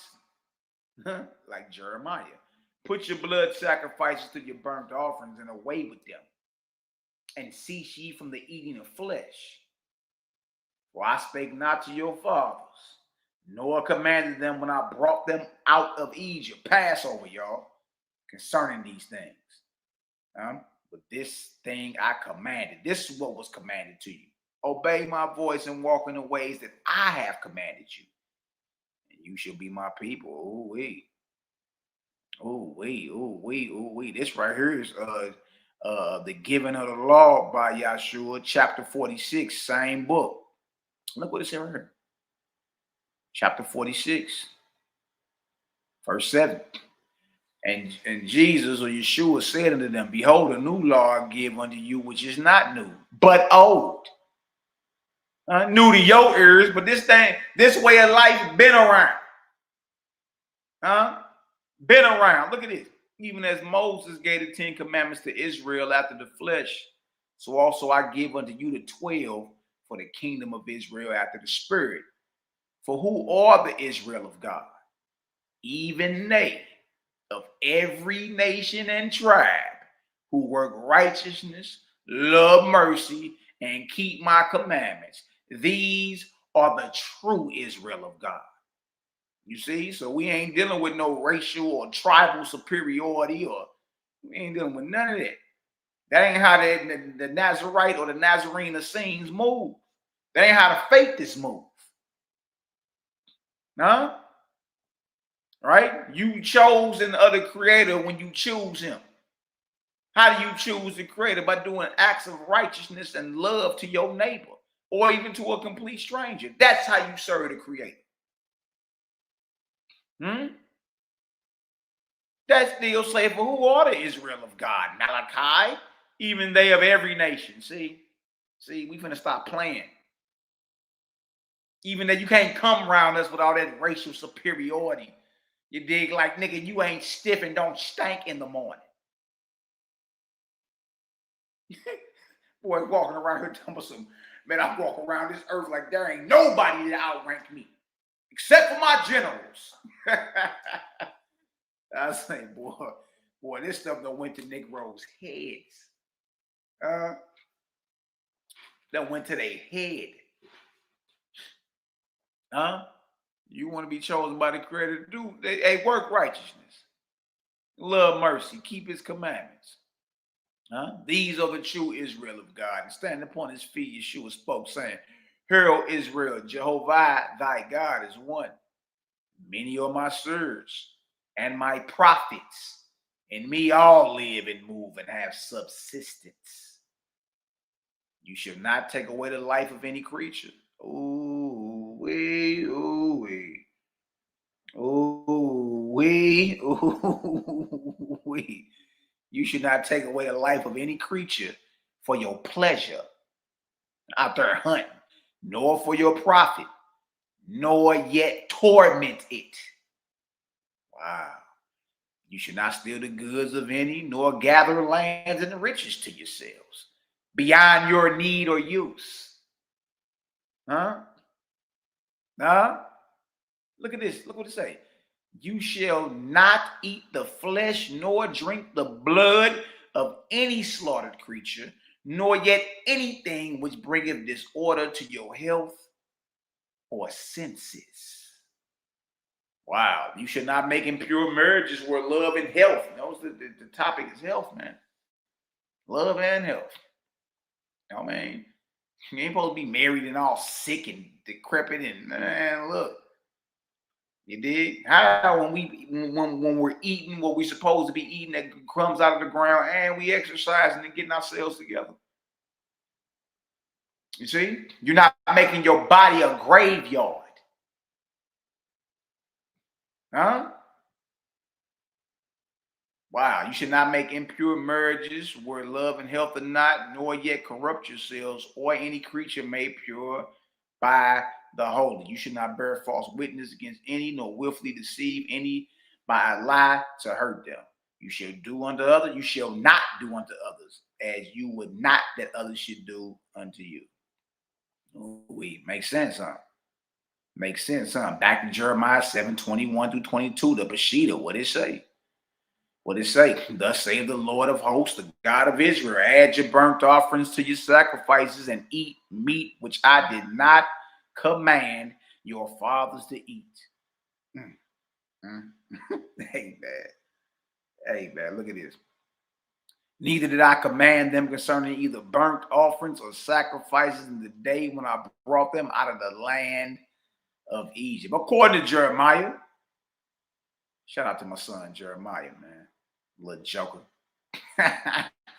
According to Jeremiah, Isaiah, Amos, Hosea, Micah, Joshua, David, the Gospel of the Nazarenes, the Nazarene Acts of the Apostles, Clementine Homilies, and the Gospel of the Holy 12. The Almighty Creator never ordained or commanded burnt offerings and sacrifices. This would also include the Passover lamb. Oh, see, Mally, I was with you. Nah. I was with you to that, Mally, right there. Now you tripping, bro. I'm gonna eat my lamb. Yeah, of course. Look, get mad at who you call God. What did you mad at me for? Look at all these witnesses stacked against you. That you got to go back and make it say what it's not saying. You got to rewrite Bible. You got to rewrite Bible to prove this wrong. Nah, you got to do some redacting, some editing, some erasing. Y'all, this is not according to the Creator gang. This ain't according to the Four Horsemen. This ain't according to Malaki Macabee. According to what's in your Bible. Huh? You got to deal with that. You got to deal with that. I don't got to deal with that. You got to deal with it. Because this is what you standing on, right? You an apologetic. You a defender of the faith. Right? Huh? This would include the Passover lamb. Look what it says right here. I delight not in the blood of lamb. Isaiah 1:11. Then Moses called for all the elders of Israel and said unto them, draw out and take you a lamb according to your families and kill the Passover. Exodus 12:21. It is the sacrifice of Yahweh's Passover. Exodus 12:27. Since the ever-present Creator never ordained or commanded burnt offerings and sacrifices, then who did? How could Yeshua be the Passover lamb and die for a sacrificial system that was never given by his Father? Let's open the great decoder of the book of Sky, Earth, Spirit, I speak, and bring clarity to a doctrine of confusion. If y'all getting some understanding so far, man, hey, tap in with your brother and drop some voices in the chat. CGG, you dig, is on the hunt, baby. We still cooking. Let's go.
Oh, wait, boy.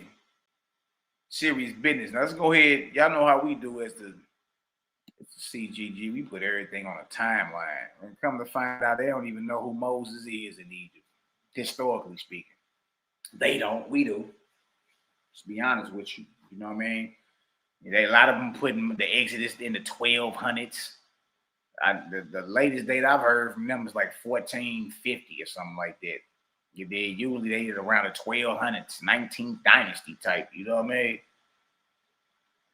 This is when all this went down. Moses and the Exodus of the Israelites in the Ark of Bond.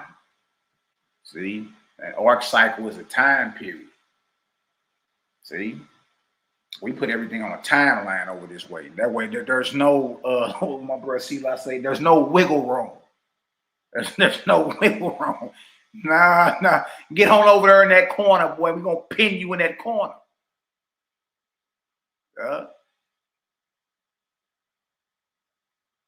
Yeah, man. And this is the timetable's prophecy right here. So the Ark of Bond is the 24th ark cycle since the creation of mortals. 3,400 year time period. You see this number 24 all the way over to the left? It's the 24th ark cycle. All right, it lasted a period of 3,400 years.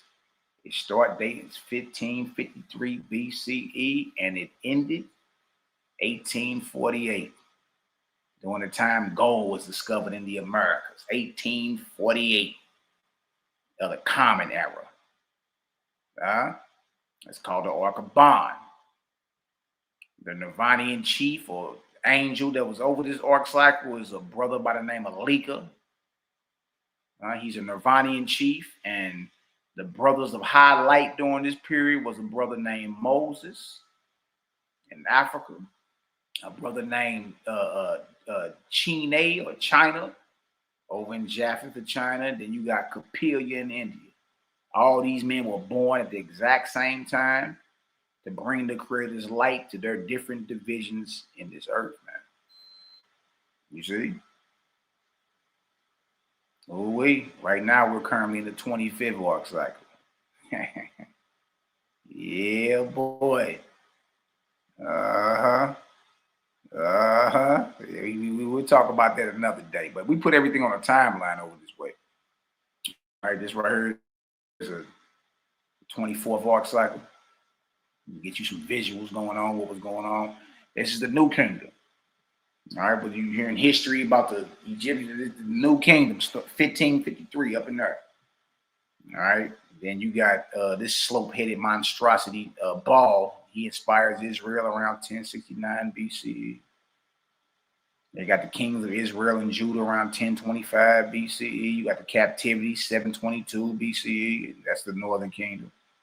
Southern kingdom, 586 BCE. You got the Torah Tanakh under Ezra. This character called Luamong, the false Christ, inspires Ezra. Oh, man, you really don't know what's going on. There go that Septuagint right there, 286. I'd pull that out. Then you got, of course, you got Constantine. That same inspiration that was on Ezra is on your boy Constantine. That's the sign he saw in the sky, the Chi in the row.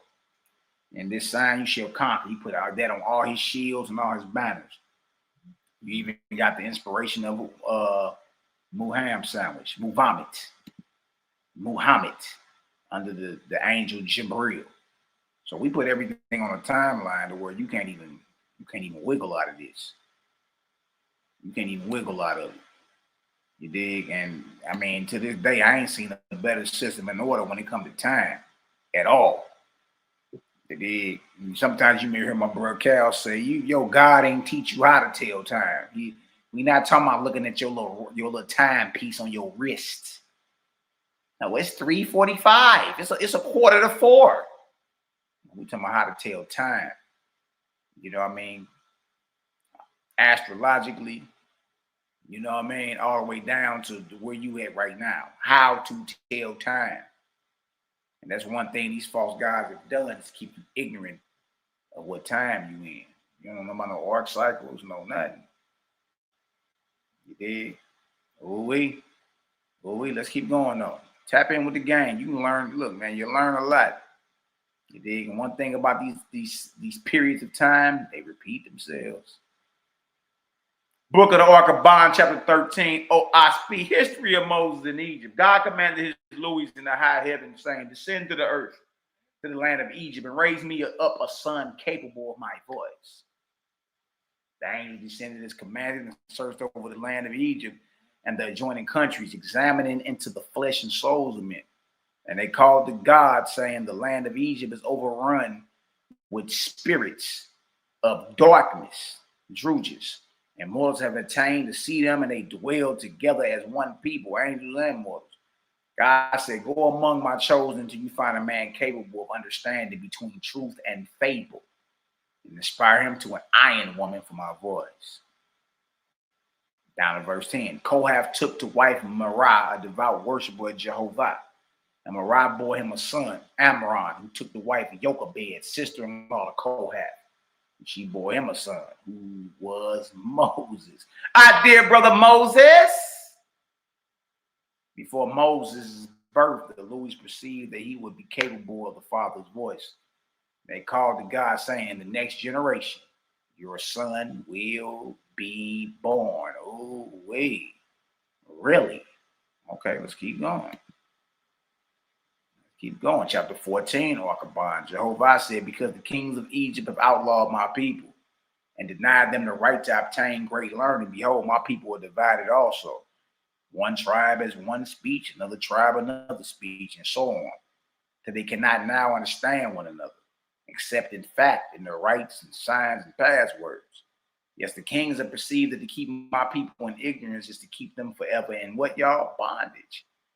"But I will raise up a leader, Moses, among my chosen, and I will send him even into the house of the king.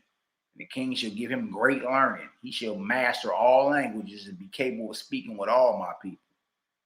Verse 9. Because the Israelites, the faithists, did not worship the gods and lords, but the Great Spirit only. Y'all heard this?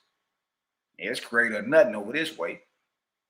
There was a time, Israelites, those claiming to be Israel or an Israelite, where you didn't worship no gods and lords. You only roll with the Great Spirit, the Creator. You dig? There was a time when you stood on business. You stood on Creator only. You dig? Look at this right here. It say, "But the Great Spirit only." And because they did not resent injury done by another, they had been limited to servitude by the Egyptian laws, which has stood for 1,500 years. Good night. Going back to the time of Noah. These laws were called the sun laws, after the manner of the division of the Osirian system, which was: the sun is a central power. Its accompanying planets are satellites. In like manner, the king of Egypt was the sun king. And the sub-kings, governors, were satellites. Osiris, the highest angel in heaven, was the sun god, that is, God of gods. For all the gods were his satellites, Lajis. He revealed certain laws to mortals, and these were sun laws. And all minor laws were satellites. A sun law extended over all of Egypt, but a satellite law pertained to the minor affairs of a city or province. But it must conform to the sun laws. For in those days, the spirits of darkness taught that the sun once whirled so fast, it cast off its outer extreme and so made the earth, moon, and stars. And this was the accepted philosophy of the learned Egyptians of that period. Because the worlds run in circles or orbits. The circle was the highest measure or sun measure, and the diameter of the circle was called the ode, a Phoenician word signifying short measure. And this name ode was applied to the Israelites in satire, as the Anglo-Saxon word odious is used to this day. But the Israelites made sweet songs and called them, guess what, y'all? Odes. That's right. Odes of Solomon. Yeah. Odes also. Wow. Among the sun laws were the following, namely the God of gods, i.e. Osiris, decrees, whoever does not bow down to me shall not partake of me. Behold, mine is the sign of the circle. My enemies shall not receive great learning. This green monstrosity right here. This is Osiris the false, y'all. This guy right here. This is the deity you Cometians are going to see when you cross over, you dig, and you're gonna roll around in his fields of his fields of reeds or his fields of rush or whatever for eternity. You're gonna roll around and fall down the hill like Little House on a Prairie with this green monstrosity right here, with spandex on. This is as good as it gets for thou. That's for you Cometians, for the likes of Jabari. Look what else Osiris. These are his laws. My enemies should not receive great learning, verse 12. They should not hold sun places or be employers, but be servants or slaves only, all their lives. And these signs shall reveal them. This is how you know an enemy to Osiris and the setup and makeup of Egypt. You dig? This is how you know. Look, if they do not worship me, but the Great Spirit. So we, the Israelites, are his enemies because we only roll with the Great Spirit. The faithists are his enemies. We only roll with the Great Spirit. Osiris, this green slope-headed monstrosity right here, this false god, is straight up telling you, nah, ain't no worshiping the Great Spirit. Worship me or die. This is ridiculous. And they got human bodies and eagle heads, and you don't know what the hell going on with them. If they do not worship me but the Great Spirit, if they deny that the Creator is in the image of a man, that's us all day. The Creator is not in the image of any of his creation. If they circumcise and will not serve as soldiers, then their possessions are forfeited already, nor shall they possess houses in their own names, nor send their children to schools, for they shall be servants and the servants of servants forever. So he already, the God of Egypt, the chief deity in Egypt, already declared you an enemy. Now, how the hell is you standing up for Kemet these days? You an enemy to him. Under the Egyptian laws, the worship of the Great Spirit Jehovah was accounted a sufficient crime of idolatry, meaning the Israelites were not even admitted to the courts to be tried for an offense, but fell under the jurisdiction of the master for whom they labored. And his judgments were beyond appeal. You can't even appeal none of that. What he said is what it is. Now, at the time of the birth of Moses, there were 13 million inhabitants in Egypt. Now, these 4 million were faithists, Israelites, more or less. For among the Israelites, not all were of full faith, but many, to shirk the rigors of the sun laws, professed to be worshipers of God, Osiris. And they would also enlist as soldiers and otherwise connive in the ways of men for sake of favors. Look at that. They like, man, look, we ain't about to be out here suffering. What we got to do? Pledge allegiance to Osiris? Hey, I'm going right on over there to his little green ass and getting down. What we got to do? Enlist in his army so we can, start buying houses and, get a rightful word in the courts. Hey, shit, I put my sons up as soldiers.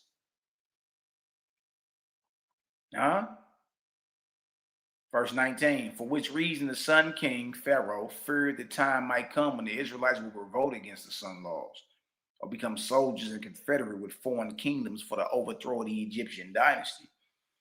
For more than 300 years, the god Baal and the goddess Ashtoreth had driven the foreign kingdoms to war. And as a consequence of these wars, the faithless had fled into Egypt and even accepted servitude rather than be slain elsewhere. Like, because we're not about to fight in your wars. No, weapons down. We're not about to fight in your wars. Huh? Jehovah has said, behold, my enemies in killing one another, frighten off my chosen. Now I will lead them into Egypt together and give them a great leader who shall restore my doctrines to them, and afterward I will deliver them into lands of their own. So we ain't over here denying Israel was, the Israelites or the faithless were ever in Egypt and came out of Egypt. You know what I mean? We ain't who denying that? Not us. Right here, chapter 15, verse 13. Moses grew and became a large man, being a pure Ahuan, copper colored. You hear that? Shout out to our copper colored brothers and sisters. Shout out to all our brothers and sisters. But the physical description of Moses and Owaspi is a copper colored man, very large. Copper colored and of great strength. And Pharaoh, having no son, bestowed his heart on Moses and raised him as a prince, having provided him with men of great learning to teach him. Moses was master of many languages, and also made acquainted with kings and queens and governors far and near. And he espoused the cause of the king whose dominions held 7 kingdoms beyond Egypt as tributary kingdoms which paid taxes to Pharaoh. So Pharaoh made Moses ambassador to the foreign kingdoms, in which capacity he served 12 years.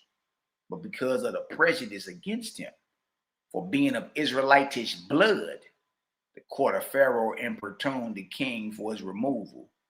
And so Moses was removed from office under the king. Moses said, neither do I know, O king, what to do.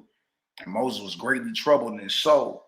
And after he waited a while for his thoughts to come to him, he said, O king, tonight you and Leotanas, his adopted mother or sister, shall reason with me, for I feel incumbent because of the pressure on my soul. When the 3 were alone that night, lo and behold, it was the beginning of the dawn of light. And Moses' ears were open, and he heard the voice of Jehovah through his angel, saying, behold, O king, and you, Leotanas, and you, Moses, now is the beginning of my power on the face of the earth. Moses, my son, you shall take your people out of the land of Egypt, and I will bestow upon them the lands of the ancients, even where I lead you. Do not change your laws, O king. Let Egypt have her way. Let the Israelites have their way also. The king said, to deliver 4 million people. Oh, what a labor. Next day, Moses walked out, going into the woods to be alone, for heavy trouble was upon him. The angel of Jehovah appeared in a flame of fire in a bush, calling Moses, Moses, my son. And Moses saw that the bush was not burnt. And he said, here I am. And I heard your voice. The voice said, now remember, this is an angel of Jehovah. Look what the voice said. The voice said, I am the God of Abraham and of Isaac and Jacob. Good night, boy. Good night. Remember, God is the title and rank of an angel. This angel is an angel of the Creator. But knows what he said. Now knows how he announces himself to Moses. I am the God of Abraham, Isaac, and Jacob. Moses said, what may I do for you? The voice said, go once more among your people and say, I, Moses, have come to deliver you out of the land of Egypt and into an inheritance which shall be your own.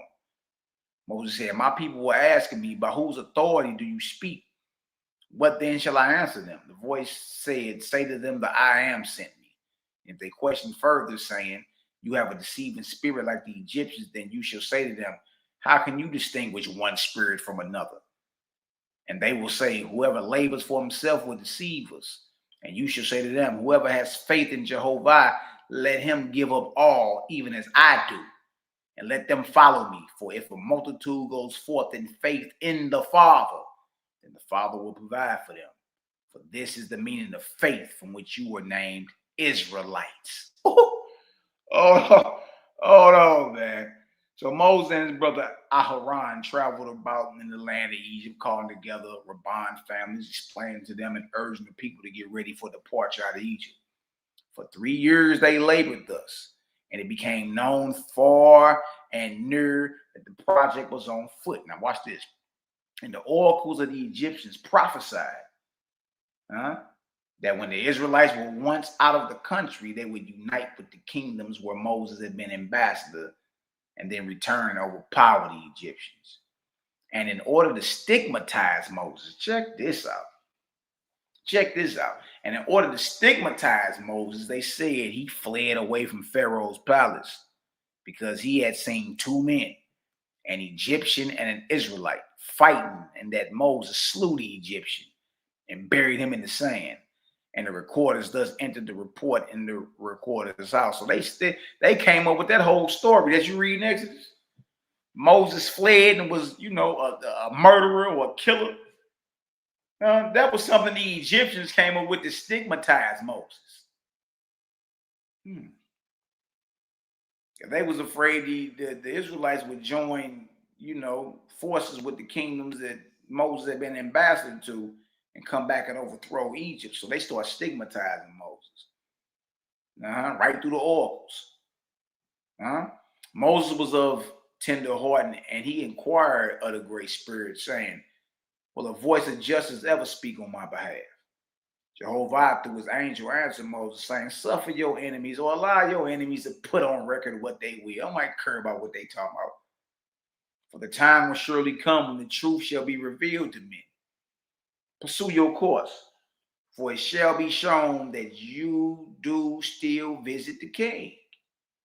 Yet had you fled as the record state, you would not have returned with the report hanging over your head. You and the dirt came back to Egypt, with a warrant of murder. You'd have murdered an Egyptian and hid him in the sand. So he was like, look, son, just keep doing what you're doing. I think they're going to say whatever that is, but you going to holler at the king almost every day.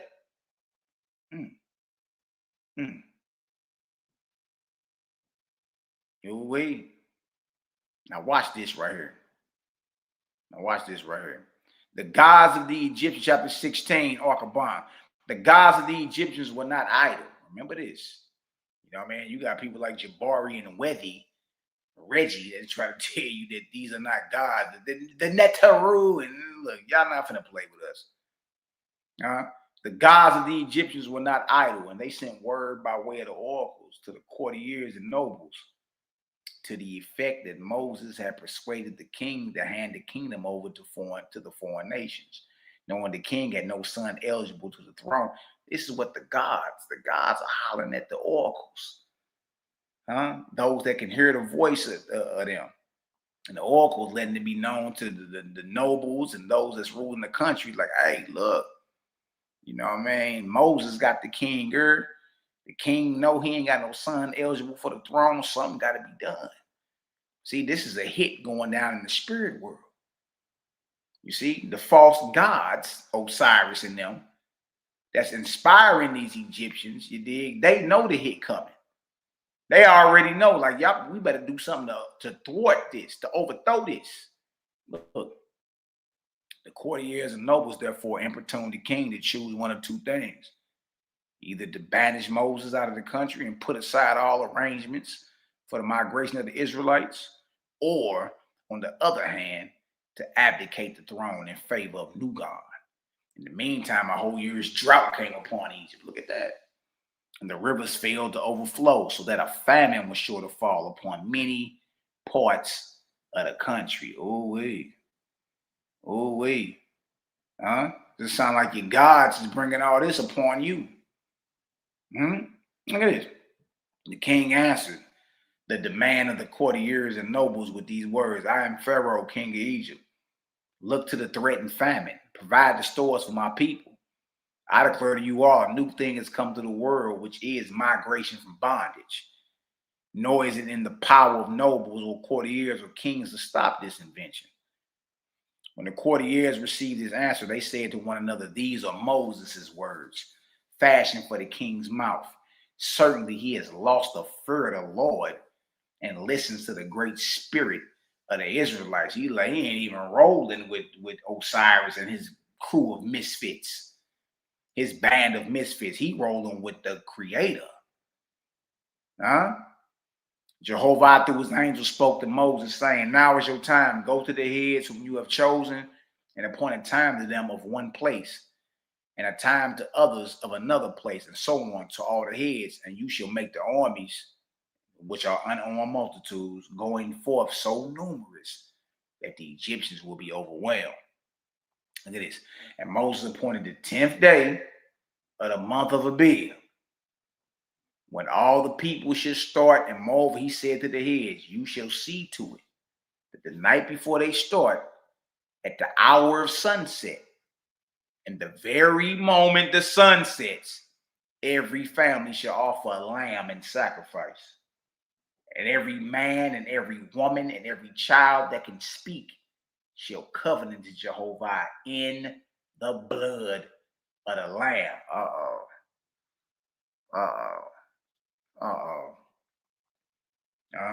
The creator didn't tell Moses to do this. Moses is doing this himself. Watch this. When the time of the slaughter is at hand, the family shall stand around, and the lamb shall be in their midst, bound head and foot. And when the knife is raised for the blow, no one shall speak, for that which is to be shall be the covenant of the blood of the lamb against Egypt. And when the throat is cut across and the blood flowing, they shall all say, in Egypt the lamb of Jehovah is dead. His God shall go from her with Israel. But Egypt shall be accursed from this night. Accept this my covenant with you, O Jehovah. For innocent blood has been shed as a testimony before you, that with tomorrow's rising sun, I rise to never again lie down in Egypt. Now watch this. Thus went Aaron and Akkad, bearing this message in secret to the heads of the houses of Israel, saying to them, thus says Moses, this is the commandment of Jehovah, who is Almighty. Aaron and Akkad went around and said the Almighty gave Moses this commandment. The creator never said, hey, go slit the throat of a lamb and make a covenant with me in blood. Creator don't need you to kill hundreds of thousands of lambs to redeem you out of the land of bondage. You got cast to this day. Like that's basically, you basically is partaking in this very curse that Moses put on Pharaoh. Whether you are the Jewish persuasion, whether you an Israelite, Christian, whatever you call yourself. Watch this. And now on the eve of the success of the Israelites, the king of Egypt, being at the point of death, sent for Moses. And Moses went to him. The king said, if it should be the Lord's will to take me off before your people are gone, you will have great bother. For my successor, Nugan, has a great hate toward Israel. Moses said, what then shall be done? The king said, behold, the pestilence. See, so the plagues was hidden. The plagues was hidden. The pestilence is overspread Najut and Arabina. Your people will be cut off from traveling that way. Nugan and his courtiers dwell in Har-Boath. Moses replied, my people shall march through Najuat and Arabina. Neither shall the pestilence come upon them, for the hand of the Almighty is in this matter. Watch this. It get deeper. It get deeper, son. It get deeper. Watch this. Chapter 17. Jehovah through his angel said to Moses, when the body of the king is embalmed and put away, you should go quickly to your people. For he who comes to the throne is under the voice of the Lord bawl. Y'all hear this? It's the same cat, Baal. The same cat that Israel, is over here in Hosea worshiping and offering sacrifices in the wilderness to. The same one that the Canaanites, the Zukru festivals, and the Amora tablets, and it's Baal. Baal is a lord. Baal is a lord in Egypt underneath Osiris. Osiris is a god, and he got gods up under him called lords who are land gods.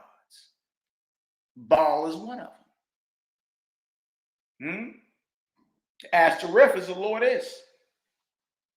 She's another one. You dig? They run with your boy Osiris. And if you be real with it, you know how you've been hearing Osiris, Isis, and Horus, or Asar, Aset, and Heru? Y'all, that ain't nothing but Osiris, Baal, and Ashtaroth. That's it. That's it. Owaspi is the Great Dakota. Ain't no Isis. That's Ashtaroth. That's who that is. Miss Swivel Hips. You dig? And there ain't no Horus or Heru. That's Baal you talking about. Yeah. He's a lord up under Osiris. The green monstrosity in spandex and with leggings on. For he who comes to the throne is under the voice of the Lord Baal. Good night, man. And he was trying to prevent the departure of my chosen. So Moses left the capital and did as commanded. So you got Baal in Egypt. You got Baal in Egypt as a lord under Osiris. You dig? And Baal is the inspiration or the voice that's guiding this new king that's coming up on the throne. New God. Verse 8, Jehovah through his angel spoke to Moses, saying, take Aaron, your brother, and go before the king and plead your cause. Moses said, oh, Jehovah, you almighty, why have you said this to me? I have no argument in me like other men, nor have I courage to confront a man or a woman. My tongue is slow to find words till after the opportunity. My youth up, I have known this man, Nugan, who is king, and if he merely stamps his foot at me, I am helpless before him. And Jehovah said, for that reason, my son, I can give you my words. Go and do not fear. And Moses went before Pharaoh or Nugan, taking Aaron with him. The king asked, what is your will? And Moses said, I have come to beseech you to allow my people to depart out of Egypt. The king replied, the Lord is with me. His Lord is who? Baal. Uncle Baal. The Lord is with me. He said, you shall not go. And I repeat the words of my God. Wow. So it's the gods in Egypt that's inspiring these mortals or these men, such as Pharaoh, to rise up and be your enemy. It be the false gods that be in the backs of these cats who fancy themselves as our enemies. Yeah, you over here punching on their deity and their God. Yes, they're offended. But we roll with the Almighty. We can give less than half of a damn what somebody talking about. You feel me? Less than half of a damn. Your boy Baal, there he is. Him downstairs. Your boy Baal. Good night,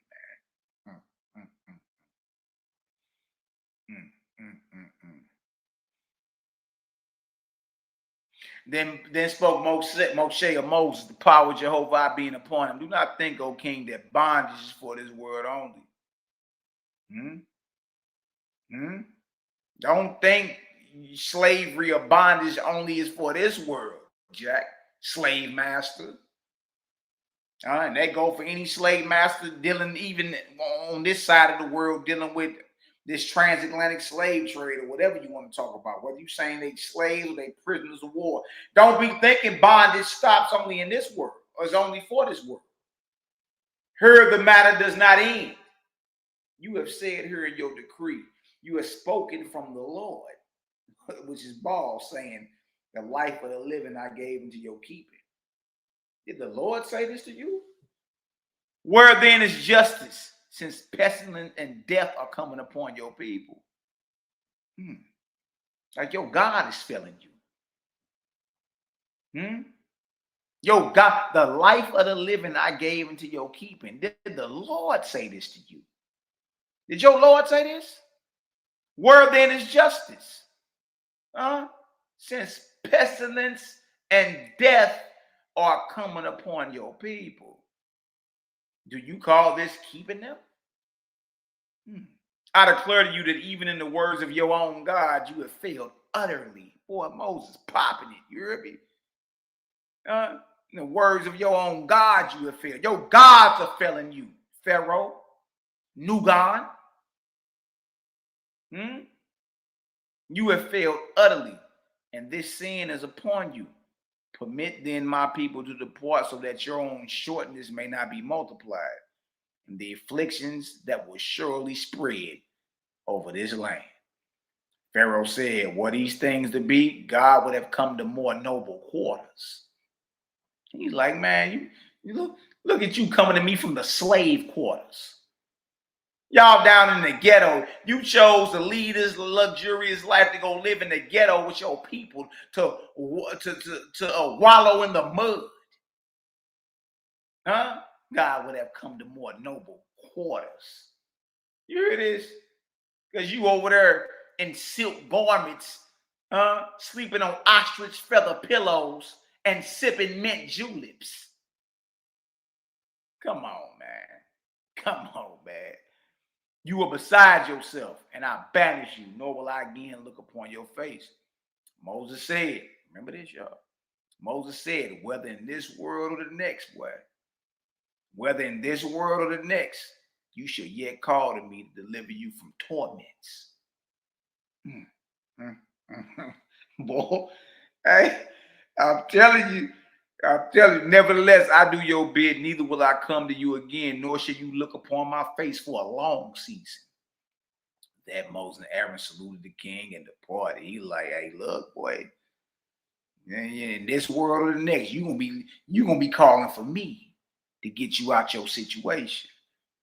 You dig? And y'all, it's like that with us, like that with the gang. I know there's a lot of folks that fancy themselves as our enemies, claiming they hate us or whatever. You know what I mean? And look, they don't even know the system in order. More than likely, you're gonna be looking. Look, you're gonna be very grateful in that day when you getting delivered from some type of torment or a hell knot. You're gonna be happy to see a Cosmon cow. Like, oh man, you're gonna be calling him the cloud kicker and all. They couldn't stand him while he was making his way on all y'all platforms, destroying and punching on your God. Couldn't stand him when you was immortal. You did? But when that torment got a way of teaching you something quickly. That fire get put on you quickly, you're gonna reconsider. You're going to be happy to see the cloud kicker. You're going to be happy to see a Selah Shalom, a Durrell, Cosby, a young Prince Cos. You're going to be happy to see the sisters Keelan. You know what I mean? Mrs. LaFay looking ass. Even our emails. You're going to be thrilled. Yes!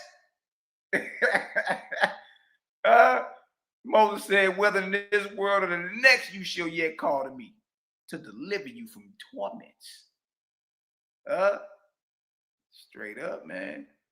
Straight up. We know the system in order. And part of your education is learning how to deliver hell. You know what I mean? Show people about it there, man. Now look at this right here. Archabon 18:13. Again, I appeal to you, O king, to permit my people to depart out of Egypt in peace. This is the last time I shall solicit you. And if you do not answer me, then it shall come to pass on the 9th day and night in the month of Abib, first month, Jehovah will raise his hand over Israel. But as for Egypt, your Lord, which is Baal, shall strike her in death. See, this ain't even the creator doing all this. Nigga, your God is killing you. Your gods and them, your gods and your lords is the one causing all this pestilence and all that. Because of the grave injustice being done to these people. No, creator protect his. You dig? But the reason Kemet or Egypt is going through what it because the very lords and gods y'all worship is doing this and allowing this. Look what it say. Jehovah will raise his hand over Israel. And you fake this.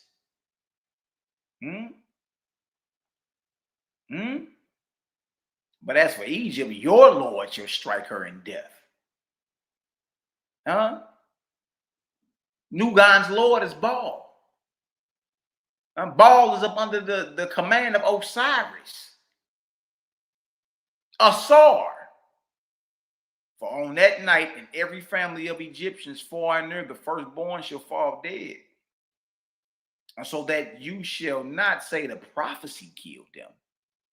Behold, the firstborn of every beast shall die also, including goats, sheep, cattle, asses, dogs, cats, and every living creature man uses. Oh no, nigga, your God is over here destroying thou. But you know, in the Bible, they put that on our God. They be like, okay, he the one that decided to go through here and cause all this calamity. No, that ain't what it was. Oh no. It said not only the firstborn gonna die, every single firstborn of every animal you use. Shall die also. For on that night, behold, 4 million Israelites shall make with Jehovah the covenant of death. And when morning comes, what they say, the covenant of death. And when morning comes, they will rise up to not lie down in Egypt, again in Egypt.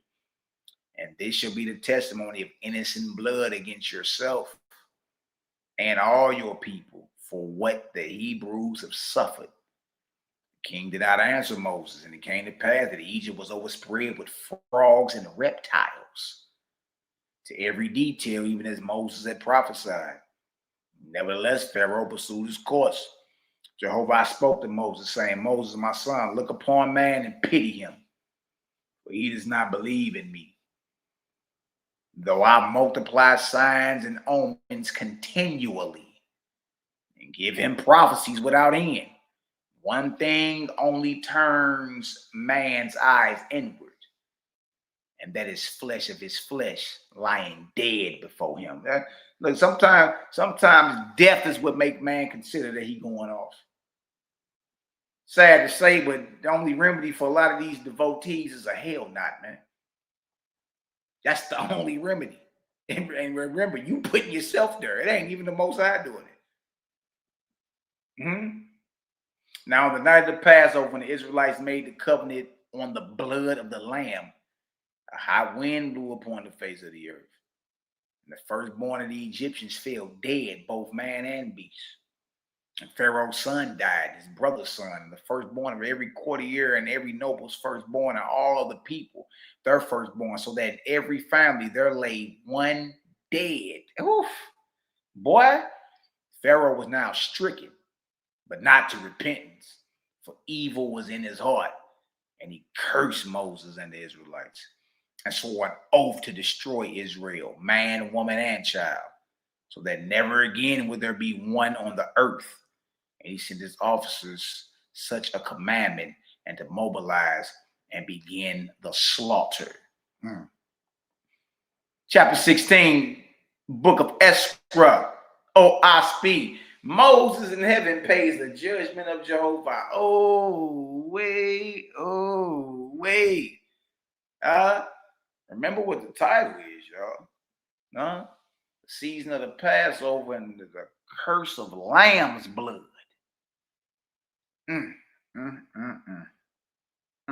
We already know that the Almighty never even ordained any of these sacrifices.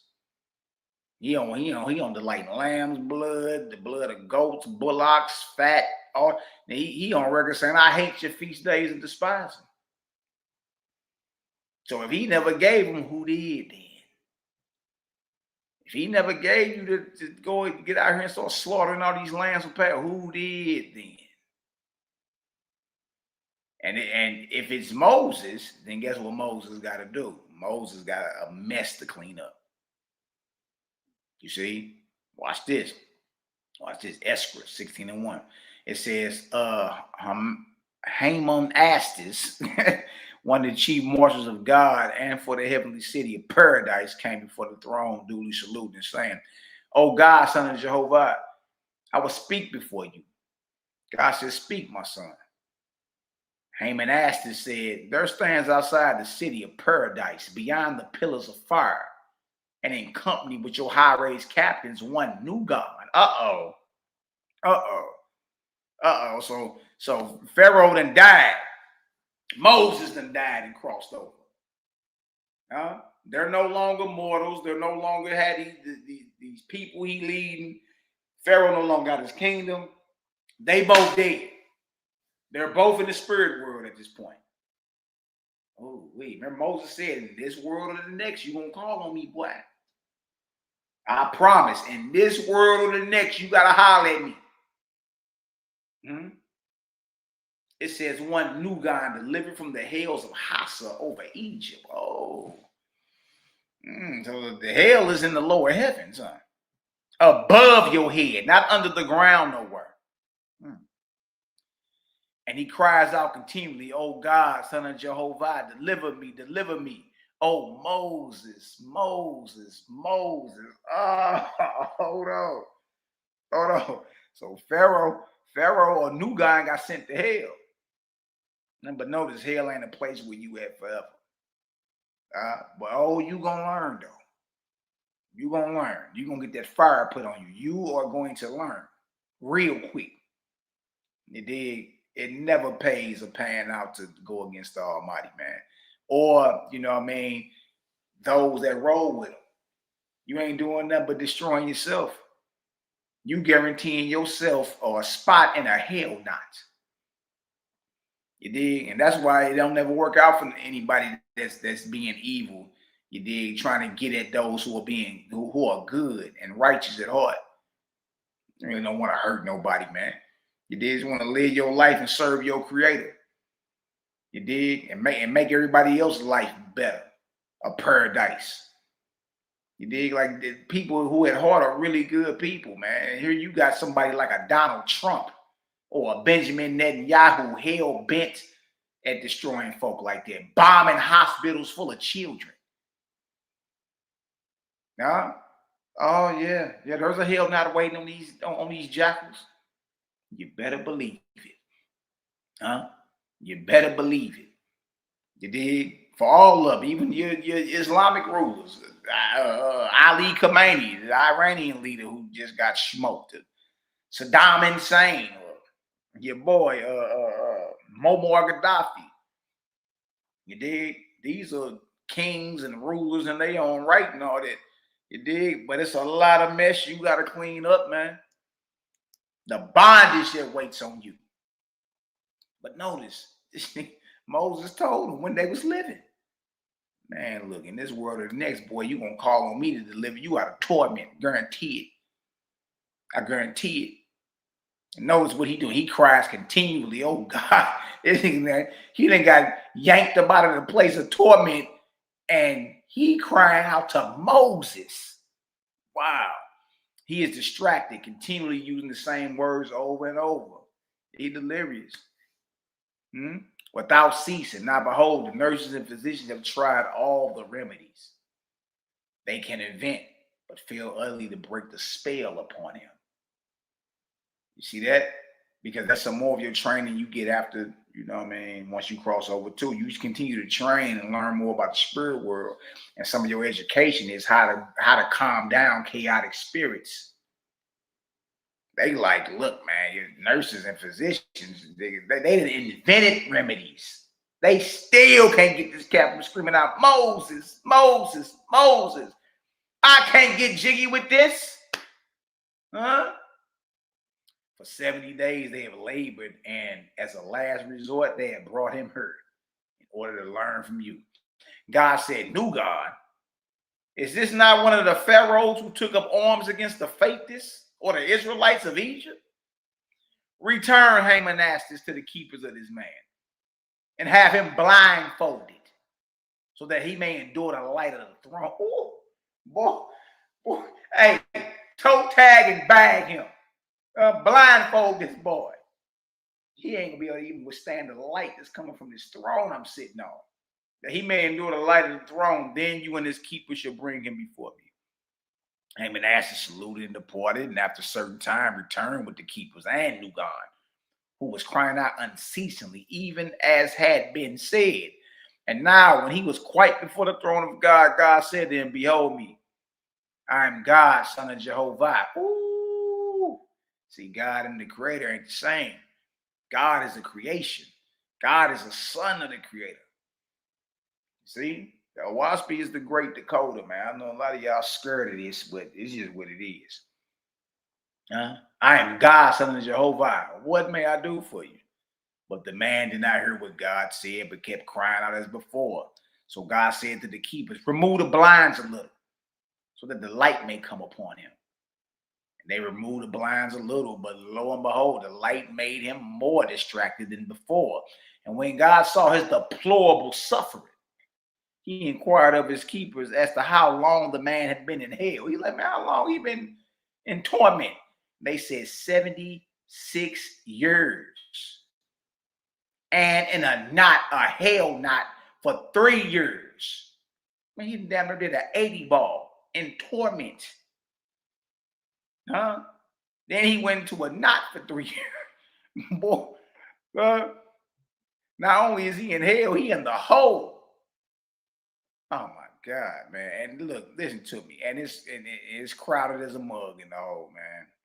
Millions of chaotic spirits all twisted up and tied together. Boy, can you imagine the smell? God said, I know that this is Pharaoh who persecuted the Jews or the Israelites.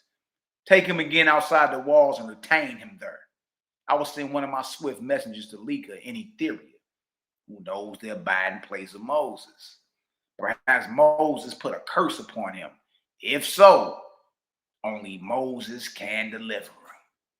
He like, look, y'all got to go find Moses. He keep hollering Moses for a reason. Hey, go holler at big brother Leka, the Etherian, the Orion chief. He know where Moses is. By this time, Moses had already been emancipated about the earth and the lower heavens, the heavens of the earth, the atmosphere. He out in Etheria, in one of these worlds, getting him some training.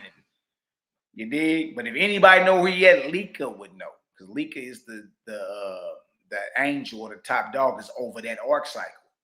That's the previous arc cycle. Knows what he said though. Perhaps Moses put a curse upon him. If so, only Moses can deliver him. I can't deliver him.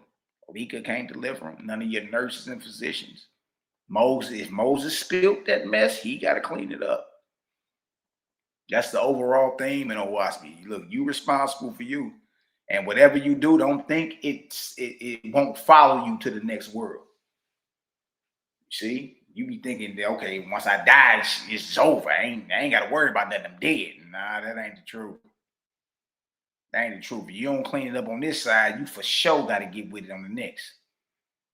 And the keepers took the spirit, Nugan, outside of the city. Outside the city is commanded by God. And God sent the swift messenger, Haropanitis, sister of Raban, in an arrow ship of fire to the Etherian worlds.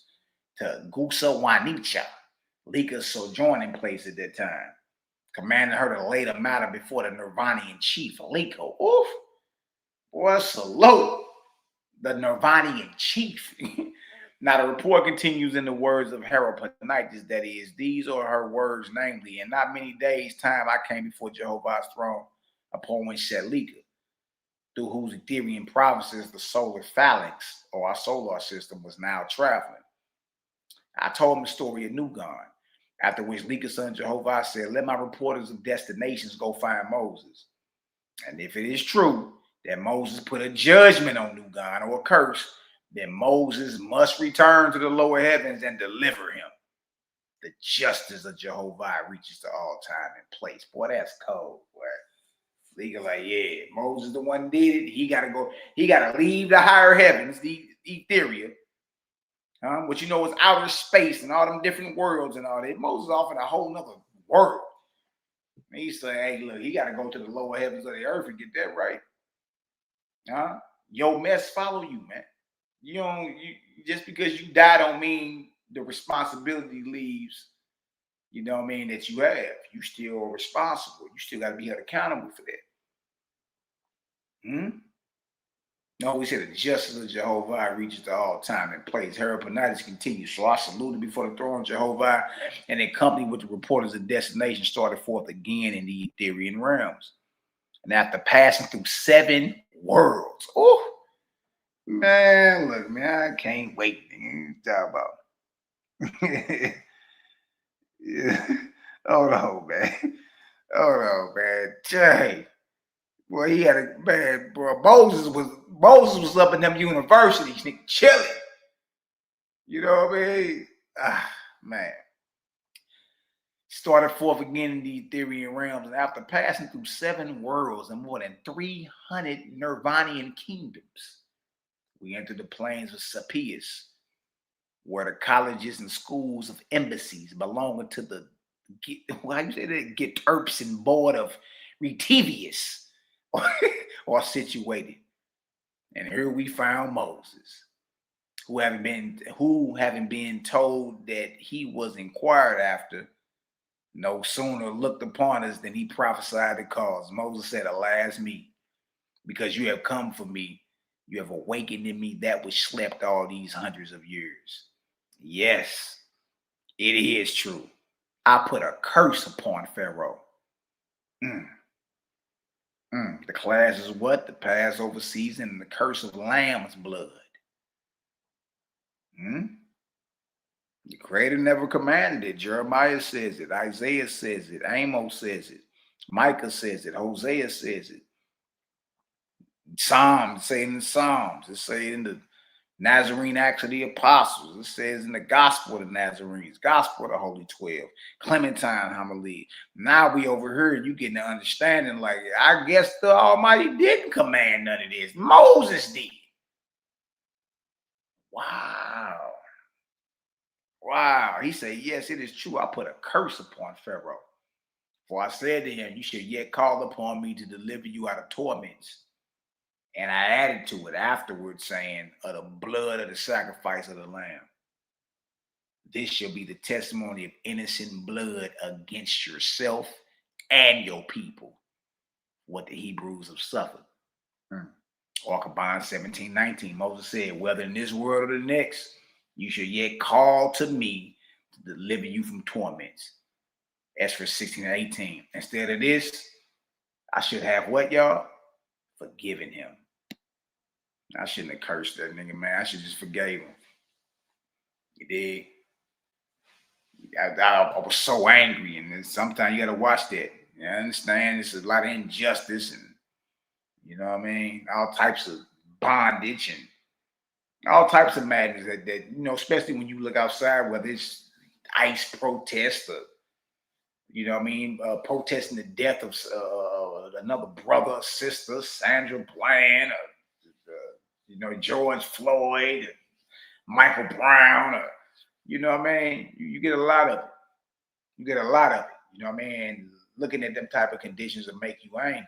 You dig? Moses cursed Pharaoh, and that curse followed him and his people into the next world.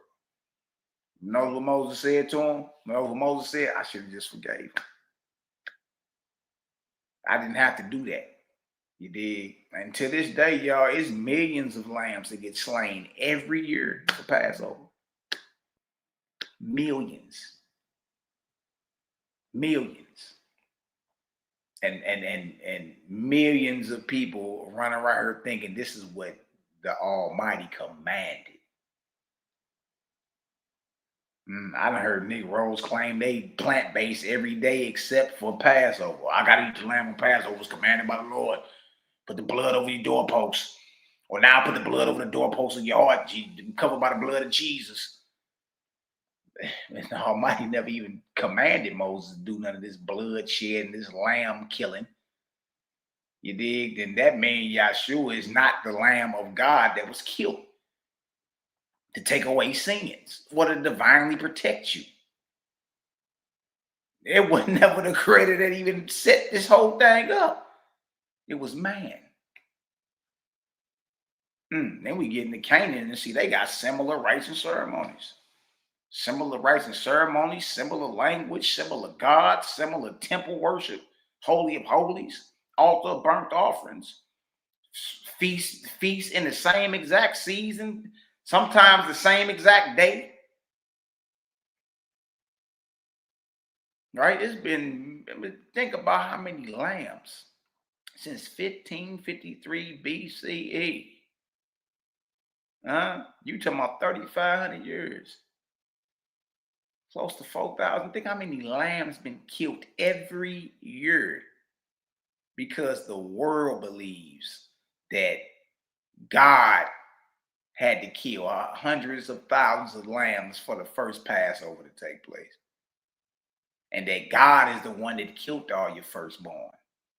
God is the one that brought all the pestilence and plagues on Egypt when it was her own gods and deities. Man, look, man. Moses, I should just forgave him.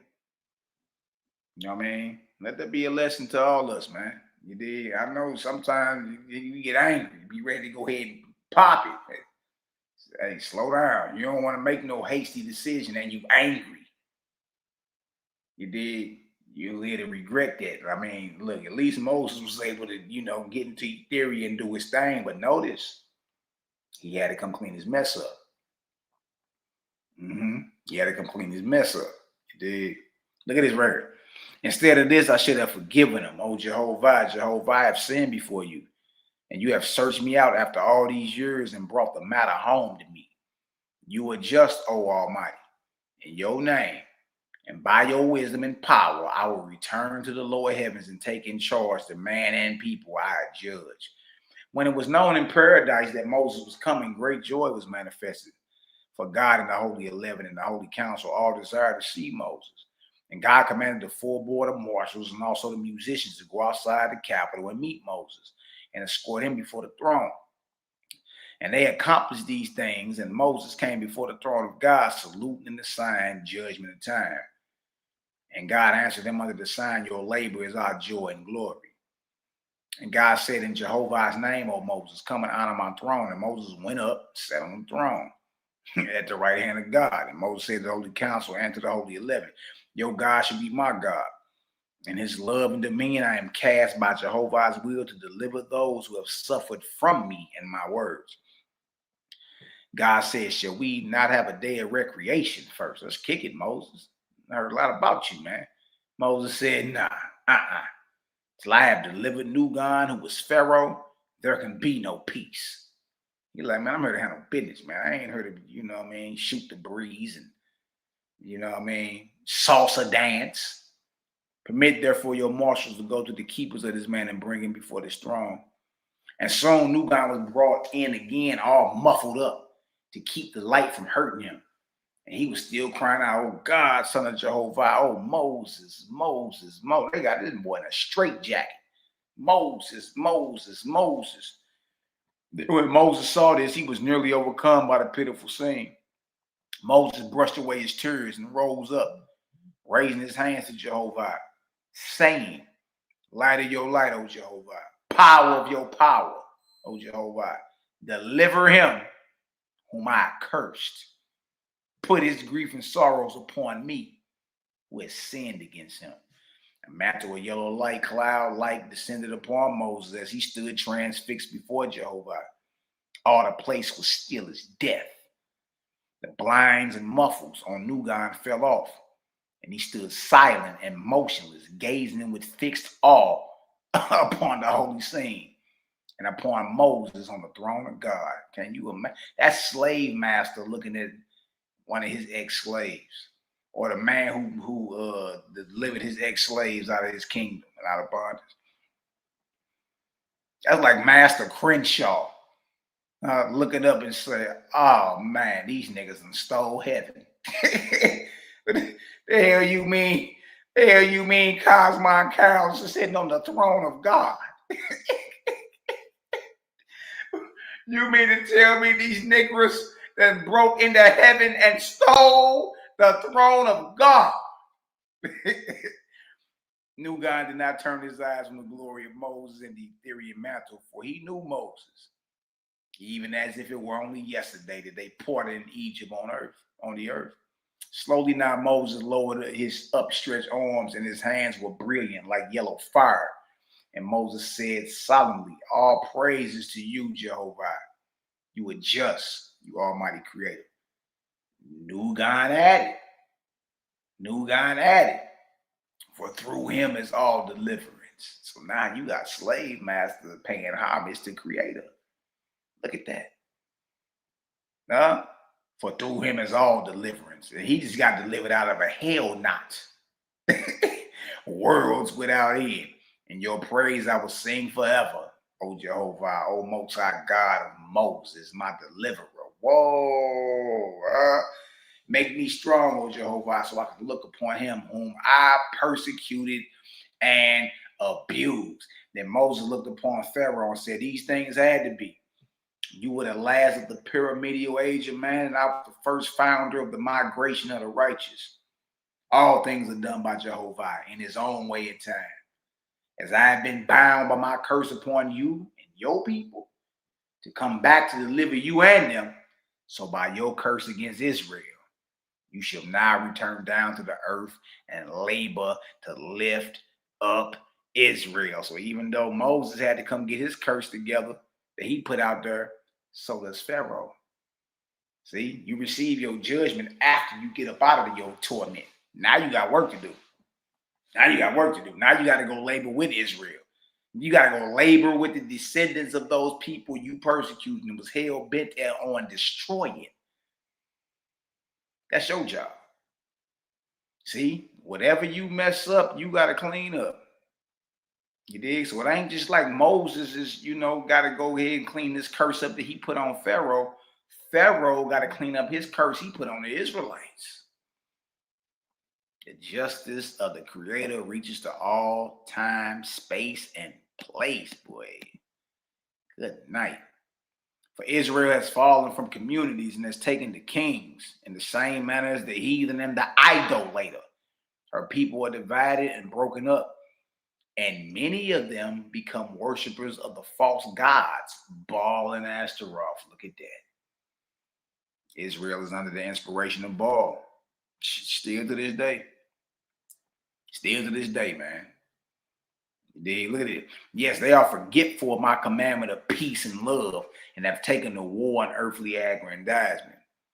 And you, Pharaoh, shall take with you 10,000 angels of exalted grades and go down to the earth to the inhabitations of the Israelites. And by inspiration, you and your host shall select and inspire those Israelites who are within reach of inspiration. And you shall take them away from all others of their people and from the heathen and the idolatrous tribes that are around them. And you and your host shall abide with these mortals hundreds of years. You see that? So this means that Pharaoh, in order for him to clean up his mess, he got to be an inspiring angel, him and his host, 10,000 angels. They had to be inspiring angels of righteousness toward the descendants of the people they hated and persecuted while they was on this earth. And you and your host shall abide with these mortals hundreds of years, reestablishing them in peace and non-resistance, in the manner of the doctrines in the Essene worlds. And you shall call them Essenes. Hold on. So that they may be distinguished from all other peoples. Hold on. You mean to tell me Moses, the Essenes, who you know as the Essenes today, were named by Moses and given to Pharaoh, who had to labor in righteousness with the descendants of the Israelites that they persecuted while they was mortals on this earth. And the name they get called, or who? Essenes. Wow. Well, check this out. Even when you read your boy Josephus say there are 3 factions among the first century Judeans, right? Pharisees, Sadducees, and Essenes. He says, of these three, the only ethnic and native Israelites are the Essenes. Okay, bro. And Essene means spirit man.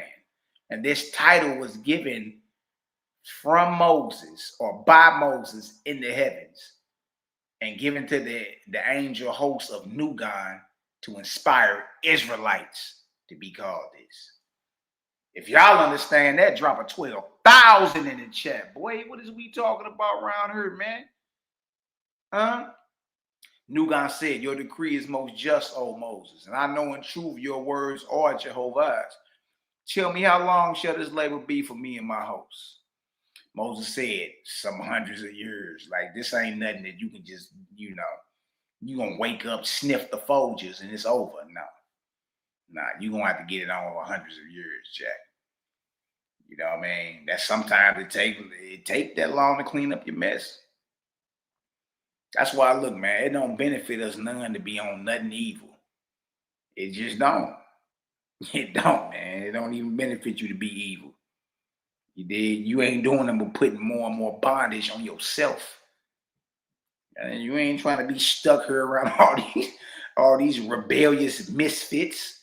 Man, look, the quicker I can get to Etheria, the better. And the quicker I can get into the higher heavens or the emancipated heavens, and more worlds and more training, and then, man, the better. Moses says some hundreds of years until you have raised a light sufficient for Jehovah, so that peace and love and the doctrine of good for evil is again reestablished from the blood of the Israelites, even as by the blood of the Lamb I delivered Jehovah's people out of Egypt. So you want the label, boy. You know what I mean? Until there's a sufficient light of the Creator raised. So you want to get it on. And when you have perfected the generations of the Essenes, certain Louis shall be sent to you from the throne of God. And they will labor with you until an Israelite capable of the Father's voice is born into the mortal world. Who y'all think that is? Who y'all think that is? What Israelite born after Moses? Major League Israelite born after Moses, who we all know rocked as a Nazarene or a saint. Who you think that is? And they will labor with you until an Israelite capable of the Father's voice is born into the mortal world. Yeah, that's Yahshua the Nazarene, or Jesus the Essene, however you want to play it. Yeah, those angels that announced his birth and all that, man, that's Pharaoh and them. That's them finishing their work of labor so they can get out into the emancipated heavens and they ain't got to be bound into the atmosphere of the lower heavens. You dig? That's them finishing up their judgment, what they had to do.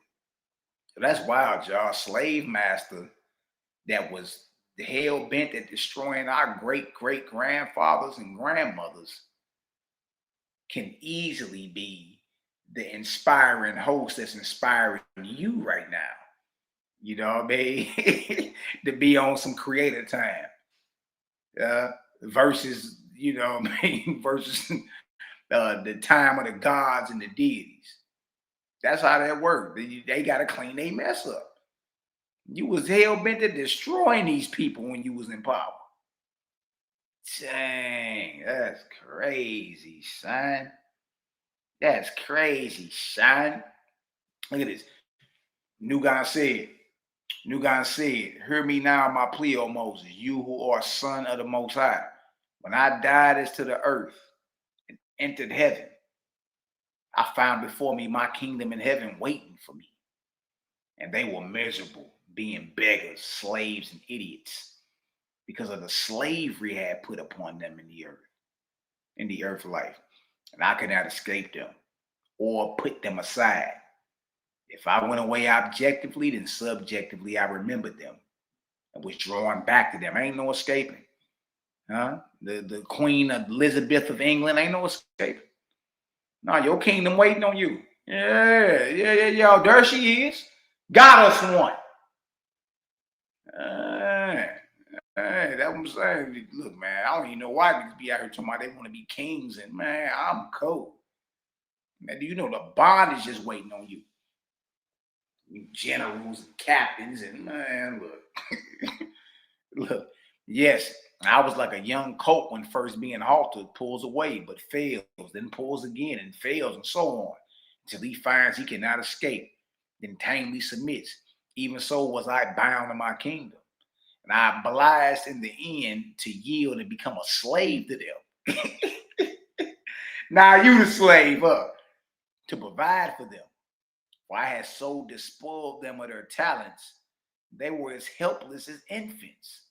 And many of them were wicked in the extreme. He like, man, look, let me tell you what didn't happen to me since I died and left this mortal life. Man, there's been all hell I've been going through. Look at it. Nevertheless, I accepted that which I could not escape. I toiled with them hundreds of years, restoring them as well as I could. And in time, a ray of happiness came to me, in the hope that in the hundreds of years to come, I would find my way out. But alas me, darkness, Agi came upon my already dark heaven. My evil ones, those whom I did have slaughtered on earth, came upon me for vengeance sake.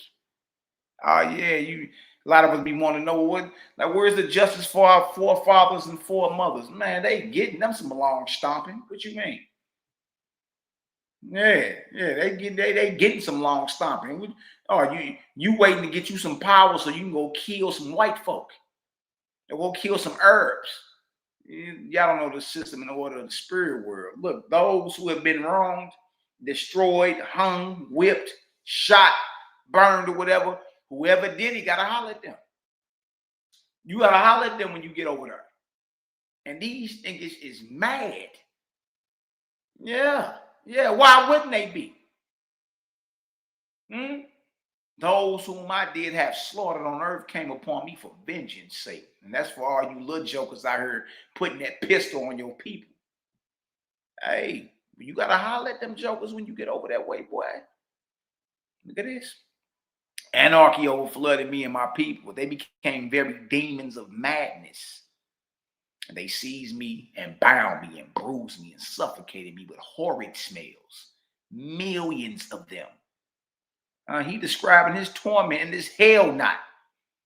And their curses pierced me like poison arrows. Long I fought them, and I cried out to you. Pharaoh, like, I was crying out to you, Moses, and I cried out to you and to Jehovah. But alas, I was in hell. None could hear my prayers. For days and months and years I held out, but only to experience new and more terrible horrors. How long this woe was upon me, I do not know. I only remember that my soul sickened within me, and I felt a sinking and a fainting like an endless death that could not extinguish me. To me, it seemed 10,000 ages. Whoa. Suddenly, I find myself here, distracted before you, O Holy Son of the Great Spirit. How did I get here? What has occurred? Or is this just a spell of a delirious dream? And will I relapse again into that terrible nightmare of horrors? How can I go forth without my old kingdom coming upon me? He like, man, is this just a dream? Because I'm telling you that, look, I'm cool. I can't get jiggy with this. You know what I mean? I done became a slave to my slaves. I've been getting long stomped, jumped, whipped, stripped. What's up, man? Look what he's saying. Do they not wait somewhere close by to seize me again for renewed torments? Oh, teach me, Moses. How can I fulfill your righteous judgment and not be entrapped again and perhaps forever? Moses said, I will give you a new name, and I will clothe you in garments of my own making, so that they would rather flee from you than come to you. I'm a dapper Dan you on up, boy. And I'm about to lace your chucks, boy. I'm gonna give you a new name and lace your chucks. You good? Hold on. And Moses gathered up of the yellow cloud like mantle of light and made a mantle for new God and clothed him. Dang, boy, made him clothes out of light and clothed him. And he named him Elias, signifying servant of light. And after that, Elias was provided with 10,000 co-laborers, assisted by Caphania, and sent back to the earth on his mission. God's book of Esther, chapter 42. We coming to the end, y'all. The birth of Joshua, who you know is Yahshua. Huh? God, Jehovah's son, was wise above all these trials, for he had the light of Jehovah's kingdoms with him. And it will be shown presently how much farther ahead the plans laid out by Jehovah's sons are. Come on, man. Compared to those plotted by his enemies. Because Pharaoh persecuted the Israelites, Moses put a curse upon Pharaoh. Then after hundreds of years in the lower heavens, behold, Pharaoh was cast into hell and then into chaos. And no one but Moses could deliver him, as has been previously described. So Moses descended from the higher heavens and delivered Pharaoh, and he provided Pharaoh a new name, Elias, and sent him back to the earth to labor with the Israelites in order to fulfill his shortness in righteous works. Elias therefore became a willing volunteer, and many angels with him. And these angels inspired 700 Israelites. Man, look, we reading the whole. Look, for this book, for this Owaski to have nothing to do with Israel or the Israelites, man, we probably done read the Israelite over 100 times tonight. You know what I'm saying? Y'all not even reading this, man. You so caught up in your feelings and your emotions, boo-hooing. You know, all this white man talk and that. Look, y'all not even reading none of this, man. And you're looking real goofy and suspect right now. And these angels inspired 700 Israelites to separate themselves from all other people and to go and live by the direction of the angels of Jehovah. Moreover, the angels inspired these people to call themselves Essenes, as commanded by Moses in heaven. Boy, now you know where the name Essene come from, boy. And is even testified to in history. You got your boy Josephus telling you the only real Israelites are the Essenes. Really? Huh? You got Edmund Bordeaux that translated the Essene Gospel of Peace. All 4 volumes translated out of the original Hebrew or Aramaic. You got the Gospel of your Nazarenes, where dwelt Nazarites and Essenes, and they're called the Nazarenes. Right? Like it ain't another book in the earth that has a deeper history of the Essenes than Owaski. Everything else is real vague. It's real brief. Owaski telling you where the name came from. You dig? And it's lining right on up, man. All you gotta do is put it on the timeline. It line right up. Moreover, the angels inspired these people to call themselves Essenes as commanded by Moses in heaven. These Essenes were therefore a separate people. They Israelites, but they ain't with the Orthodox. You hear brothers like us say Israelite for life. You dig?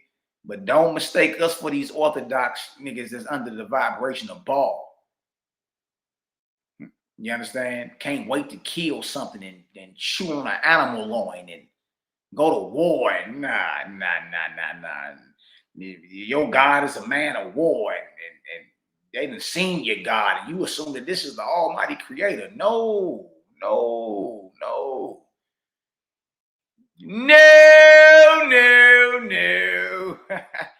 Look at this.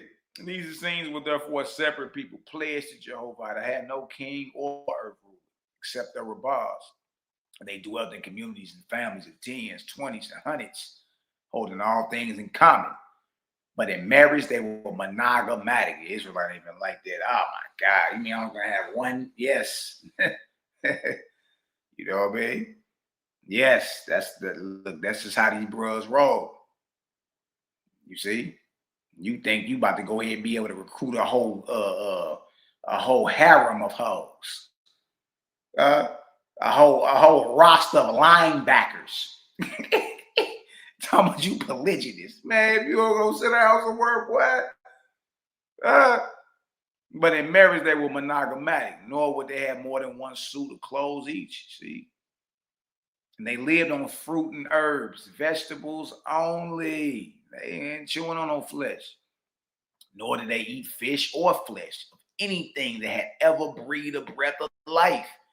And they bathed every morning at sunrise and worshiped before the altar of Jehovah, doing in all things in the manner of the ancient faithers, by virtue of the angel hosts who were with them. They did these things. Now we know who the angel hosts are. All right, they did these things. They held communion with the angels of heaven every night before going to sleep. Elias had said, because I persecuted the faithers and raised up my hands against them and against Jehovah, I was instrumental in part for their fall. Now I will labor with them to reestablish them in purity and love. So he labored. And Elias and his angel host made the camps of the Essenes their dwelling places. You know, it was wild. We're talking about they be communing with the angels and all that, right? Before they go to bed. In the Essene gospel of peace, it got the conversations you will be having, like with the angels. You did on different days of the week. Day 1, day 2, right before you go to sleep. So when I read this, I was like, dang, that's deep. And Elias and his angel host made the camps of the Essenes their dwelling places, watching over these few Israelites day and night for hundreds of years. Yes, without leaving them, these faithful angels guarded them from all the worn hosts of angels belonging to the armies of Baal and Ashtaroth, and to the triune God Luamung and his hosts. You see, false gods everywhere. But the encampment of the Essenes was protected. You dig? Watch this. And though the Essenes lived in great purity of body and soul, yet they were evilly slandered by the world's people all around them. But Jehovah prospered the seed of the Essenes in holiness and love for many generations. Then came Gaphaniah, chief of the Louis, according to the command of God, to raise up an heir to the voice of Jehovah. And in 4 more generations, an heir was born and named Yashu. And he was the child of Joseph and his wife Marah, devout worshipers of Jehovah, who stood separate or aloof from all other people, except the Essenes. They was the Essenes, boy. What is you talking about? Look at this.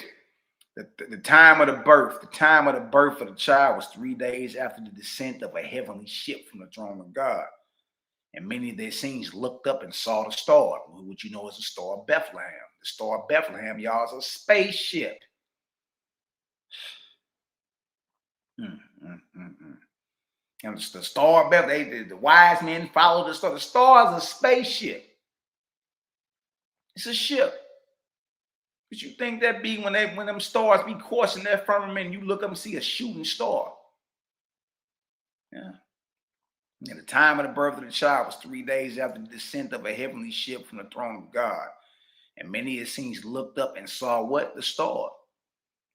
The star is the ship that's descending from the throne of God. And they felt the cold wind of the higher heavens fall upon the place and around the tent where the child will be born. They said to one another, Jehovah remembers us. Gaphaniah, the chief angel of the Louis, knew beforehand what the birth would be. And he sent out around the Essene encampments extra guardian angels. And these notified the descending host of heaven of what was near at hand. Dang, son. Look at this. So the messengers from heaven stayed until the child was born. Acquainting Elias of the time ahead when Moses and Elijah with their hosts would come to complete the deliverance of the spirits of the Egyptians who Moses had colonized in the atmosphere. Dang. Wow. So the birth of Yeshua also was the deliverance of these spirits of Egyptians who were persecuting our forefathers 1,500 years earlier. They finally get a chance to get up out of there. Elias said, thank Jehovah, I shall once more look upon Moses' face. When the birth was completed, when Yahshua was born, the angels of heaven re-entered their starship and hastened back to paradise, God's heavenly seat. Esther 42:3, because Pharaoh persecuted the Israelites, Moses put a curse upon Pharaoh. And after hundreds of years in the lower heavens, behold, Pharaoh was cast into hell and then into chaos, and no one but Moses could deliver him, as had been previously described. Esther 16:17. Yes, it is true. I put a curse upon Pharaoh. For I said to him, you shall yet call upon me to deliver you out of torments. Now I added to it afterwards, saying, of the blood of the sacrifice of the lamb, this shall be the testimony of innocent blood against yourself and your people for what the Hebrews have suffered. Ark of Bond 16:13. When the time of the slaughter is at hand, the family shall stand around, and the lamb shall be in their midst, bound head and foot. And when the knife is raised for the blow, no one shall speak. For that which is to be shall be the covenant of the blood of the lamb against Egypt. And when the throat is cut across and the blood flowing, they shall say, in Egypt the lamb of Jehovah is dead. His God shall go from her with Israel, but Egypt shall be accursed from this night. The blood of hundreds of thousands of lambs is what was used to bring a curse on Kemet and Pharaoh. This curse followed him and his kingdom into the next world. The killing of innocent lambs by the millions happens every year because of the Passover. Most Israelites and Jews have no clue that they are repeating a blood curse started by Moses and not ordained by the Almighty. Being that Moses took it upon himself to activate this and bring bondage on Nugan and his people, only Moses could reverse this curse on Israel's former slave master. Being that they persecuted the Israelites during their mortal lives, they also would have to clean up their oppression by becoming inspiring angels of righteousness over the descendants of Moses and his people until an Israelite capable of hearing the Creator's voice was born. And that is who we all know as Yahshua the Essene. These Israelites were inspired by Moses. These Israelites were inspired by Moses and these one-time slave masters to call themselves Essenes, meaning spirit man. Not only did Moses have to clean up his mess, Pharaoh did also, showing that whoever you harm in this world, you will have to clean that up in the next world. Remember, if you spill it, you have to clean it up. The responsibility and accountability is ours to handle and not the Creator's. His justice and mercy endures forever, worlds without end. All praise to the ever-present Creator, the God Maker. Ooh-wee. The communion of Last Supper, the ritual of eating flesh and drinking blood on Passover. Matthew 26:17 through 19, 26 through 28. Now the first day of the feast of unleavened bread, the disciples came to Jesus, saying unto him, where wilt thou that we prepare for thee to eat the Passover? And he said, go into the city to such a man, and say to him, the master said, my time is at hand. I will keep the Passover at your house with my disciples. And the disciples did as Yahshua had appointed them, and they made ready the Passover. And as they were eating, Yeshua took bread and blessed it and brake it and gave it to the disciples and said, take, eat, this is my body. And he took the cup and gave thanks and gave it to them, saying, drink ye all of it, for this is my blood of the New Testament, which is shed for many for the remission of sins. Book of Judgment, chapter 35, OI speed, fatality. Look at this, 35 and 23. Behold, the Uzians. The Uzians are the world's people. Basically, demons in the flesh. Look at it. Behold, the Uzians have a custom of eating bread and drinking wine, saying like the worshipers of bygone god of old. That's a false god right there, y'all. Eat of this, for it is my flesh, and drink of this, for it is my blood, signifying that this which they do was commanded by me, God of heaven and earth. Judgment is rendered against this custom with abhorrence. Moreover, from now on, it shall be known as blasphemy against Jehovah. Your God has never commanded man to eat flesh and blood. You heard this? Your God has never commanded man to eat flesh and blood, nor pretended that bread and wine were flesh and blood, nor commanded them to be eaten in remembrance of the flesh and blood of any man born of a woman. That whole ritual was blasphemy against your creator. And look, especially you, if you a messianic boy, Passover, bring the unleavened bread out. This is my body. You eat the unleavened bread. You get your cup up. If the short leggers there, they got grape juice. We got wine. Manischewitz, Mogan David, whatever. And you partake in that ritual. You see, whether it's physical lamb and blood of a lamb, or whether it's the cup of wine, and the breaking of the bread, symbolic for the body of Jesus and the blood of Jesus. Notice what it says. It is blasphemy against the Creator. It's abhorrent. It's hateful. Your God has never commanded man to eat flesh and blood. Good night, boy. You heard this? Nor pretended that bread and wine were flesh and blood, nor commanded them to be eaten in remembrance of the flesh and blood of any man born of a woman. Chapter 20, Ark of Bond.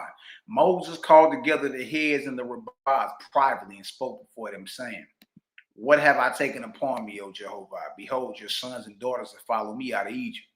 How shall I bind them to you and not to me, O my Father in heaven? Jehovah said to me, Moses, what I say to you, say to the rabbis, and to the heads, saying to them, not Moses, nor the heads, nor the rabbis brought you out of Egypt. You were brought out by the Creator, Jehovah, who is God of all, captain of all, head of all, rabbah of all. For in this I have drawn the line between my people and my enemies, the idolaters of men. Because of signs and miracles, the idolaters make a man god of their magician and worship him. But who is like you, Moses, my son, in miracles? Who can match you in the magnitude of your proceeding? Who led forth my millions and delivered them out of a great power without loss of a man, woman, or child? But I declare to you, you should do a greater miracle than any of these. For you shall preserve yourself from becoming an idol before men. For you shall proclaim me to your people in all things, teaching them that you are only a man. That's right. It's the same with Yahshua, Jesus. You're only a man. Well, we salute these men. They did a great and powerful work, man. You dig? But nonetheless, they're men. All right? They're not the Creator. And your heads and your rabbis shall likewise teach them the same, for I will put away all idolatry from the face of the earth. But regarding all that Moses did and taught, now he labored with his own hands. Many books could be written. And it is doubtful if the world ever produced another so good and great a man. As for Pharaoh and those of his hosts, watch this, who were not destroyed in the sea, they returned home to their places. And not long after that, Pharaoh banished God, Osiris, from the earth, declaring himself, this is New God, declaring himself the savior of the world and vice regent of the Holy Ghost. Wow. This is before New God dies, obviously. Did his labor of righteousness. 17, Pharaoh's scribes and recorders assembled in Kaona, and they appointed Phayah, an Egyptian, to write the departure of the Israelites out of Egypt. And Phayah wrote the account and called it the Exodus of the Hebrews. And it was recorded in the king's house of records. Copies of it were sent to the Lord's cities, and there recorded also. For such was the law of Egypt. Phayah's record was afterwards accepted by who? Ezra. Wow. And is that which is known to this day as the first book of Exodus. The book of Genesis, as it stood in the Egyptian records, was written by Akaboth and Duram and Hazed, and was the substance from which Ezra copied it through his scribes. Wow. Wow. Even as it is to this day. You know, the lion pen of the scribes. Well, what are the names of the scribes, Malachi? The book of Genesis, as it stood in the Egyptian records, was written by Achaboth and Duram and Hazed, and was the substance from which Ezra copied it through his scribes, even as it is to this day. The inspiration of Genesis was from the god Osiris, the false, and his emissaries, chief of whom were Yatapa and Egypt, who were angel servants to Osiris. Wow. And so far as the records now stand, the spirit of both books, Genesis and Exodus, was the Egyptian version of the whole subject. Dang, dog. Dang, verse 21. And behold, it came to pass that the records were worthless. And to make matters worse, the records were so voluminous, being more than 6,000 books, that the scribes of Ezra could make neither head nor tail of them. Nevertheless, they were all written in the first place, not by the Israelites, but by their enemies, where even so, the testimony of the miracles is none the weaker. Thus ends the history of Moses' deliverance of the faithless out of Egypt. Good night, good night. I pray y'all got some understanding. You dig? I pray everyone got some understanding. You dig? The Passover season and the curse of lamb's blood. Creative Gang presents by yours truly, Malaki Macabee. You dig? If you got some understanding, hey man, y'all go ahead and spin that vortex up in the chat, man. You dig? All praises to the ever-present great spirit that always was, is, and ever shall be, the mighty and great spirit, the mighty and great I am. Shout out to all the brothers and sisters, man, in the chat. Shout out to the haters, jaw jackers, and naysayers too. You dig? Yeah. We love y'all too, man. Nothing but love, nothing but light. You dig? And look, stop partaking in that curse, man. See, Moses had to come clean that up. But I mean, since 1550, so about 3,500 years, it's probably been billions of lambs slain. It's millions every year just for the Passover. There's probably been billions slain with a B. You dig?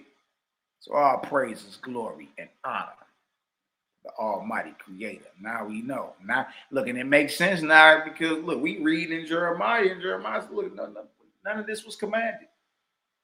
Huh? Reading Isaiah, I just like not lamb's blood. Your hands are full of blood. You can't pray to me. Reading Amos, I despise your feast days. None. It wasn't me you was offering none of that to. You did that to your false gods. Dang, Book of Hosea say, I'm going to destroy the names of Baalim out their mouth. In the day that I gather them and get them together. I mean, there's so many witnesses hanging over your head. That's why we went in the Bible first. You dig? And then the watch can just come and clear it up. You dig? And it shouldn't be no problem because the Bible already said that the Almighty never ordained it, never commanded it, burnt offerings and sacrifices. So, well, brother, who did? Well, shit, I don't know. If you don't know, you don't need to be talking. You know what I mean? Just because you don't like the answer, you dig? That's just what it is, man. Notice Moses had to come clean his mess up. Pharaoh had to clean his mess up. You dig? And then, to one who was capable of hearing the voice of the Almighty was born, which is who is Yahshua or Joshua. You dig? So, yeah, man. Easy money. You feel me? Much love and all that good stuff in between. I'm glad everybody got some understanding. You feel me? Let's go ahead and vibe out a little taste to listen to some of this creative gang music, man. The undergrads. If y'all don't know about the undergrads, y'all better hurry up and y'all better hurry up.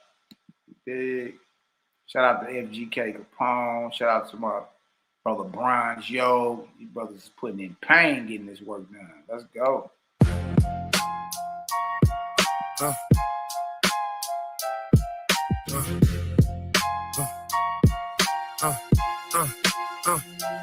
Records get twisted, the meaning get disguised.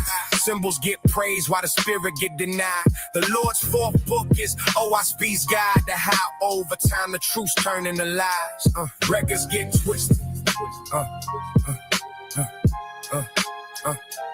Records get twisted. Truth wasn't written, it lived and applied. Images carved, but they not what they imply. Copies get lifted and passed to the scribes. Hands on the script, but it slowly run dry. Circles and lines held the truth they can't hide. Pointing to the all, but reduced to a sign. Told not to seek it, just stay and comply. But light get diminished the moment it's tied. Priests in the center, the people outside. Words getting filtered before they even apply. Gatekeepers shaping what souls can't defy. Twist the truth in the text so the ego align. Nothing was said about looking inside. All of the noise outside keep the mind occupied.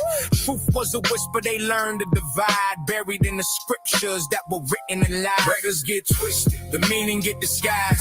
Symbols get praised while the spirit get denied. The Lord's fourth book is OSB's guide to how over time the truth turned into lies. Records get twisted, the meaning get disguised. Symbols get praised while the spirit get denied. The Lord's fourth book is OSB's guide to how over time the truth turned into lies. Voices get carried and shift in the span. Truth leave the source, get reshaped by hand. Spoken outside, but not part of the plan. So hear it clear without the preaching of man. Leaders keep building the heavens they command. Guards along the path, so it passed through a brand. Teaching the code, so obedience stand. Blocking the truth from the masses caught up in the sham. Some start to notice it wasn't so grand. The rise and decline all across the land. Stories get buried, then uncovered in sand. Every time echo patterns they don't understand. Reading all the records, the mind expands. Seeing the same cycle that once sunk pan. The meanings got altered the further they ran. And they took it as truth, then made laws and declared. Records get twisted, the meaning get disguised. Symbols get praised while the spirit get denied. The Lord's fourth book is OSB's guide to how over time the truth turned into lies. Looking at records, the truth can be known. Same things repeated, then written in stone. Teachings get layered and widely outgrown. Deeper foundations not built in the homes. Voices not living out, setting the tone. Taking his law, 9 followers grown. Those who will question get left on their own. Told just accept what the elders condone. Patterns keep repeating, times clearly flown. Rising and falling the ways they have grown. Nothing was random, the seeds have been sown. Cycles keep turning and the harvest is wrong. Some start to see it and question the throne. Some keep defending when the proof has been shown. Nothing to argue, the cover's been blown. Just seeing it clear with no need to atone. Records get twisted, the meaning get disguised. Symbols get praised while the spirit get denied. The Lord's fourth book is OSB's guide to how over time the truth's turn into lies. Records get twisted, the meaning get disguised. Symbols get praised while the spirit get denied. The Lord's fourth book is OSB's guide to how over time the truth's turn into lies.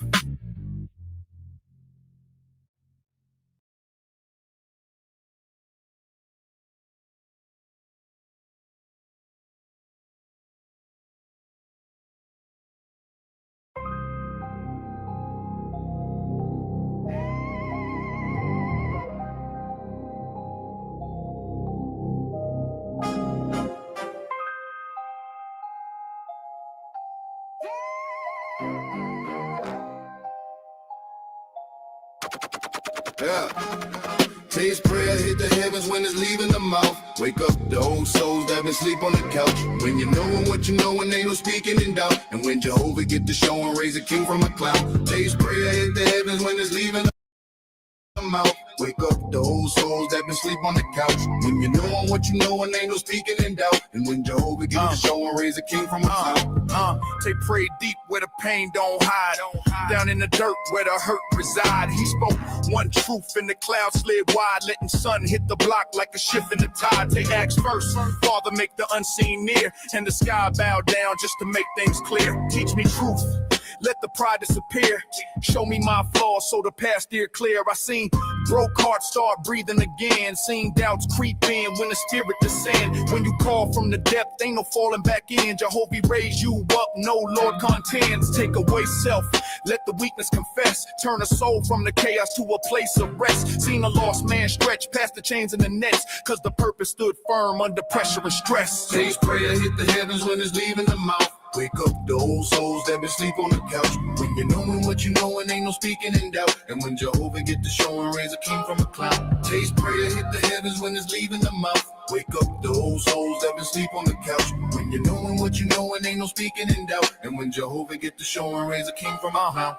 I came from the low where the hurt sit deep, where the nights get long and the hope gets weak. But Tay's prayer hit, woke the pain out of sleep, made the whole hood feel what the wise ones speak. Make me strong in thee, and the chains fell down. Turn an unheard voice to a well-known sound. Fear is a thief, steady blocking your crown, but the truth punched through, knocked the lies to the ground. Light up the heart, ditch the self-made clout, make the inner man glow, cause he truly devout. Seen deep wounds close from the inside out, seen a man gain hope where he once had doubt. Oh, a speed gave game that the world don't teach.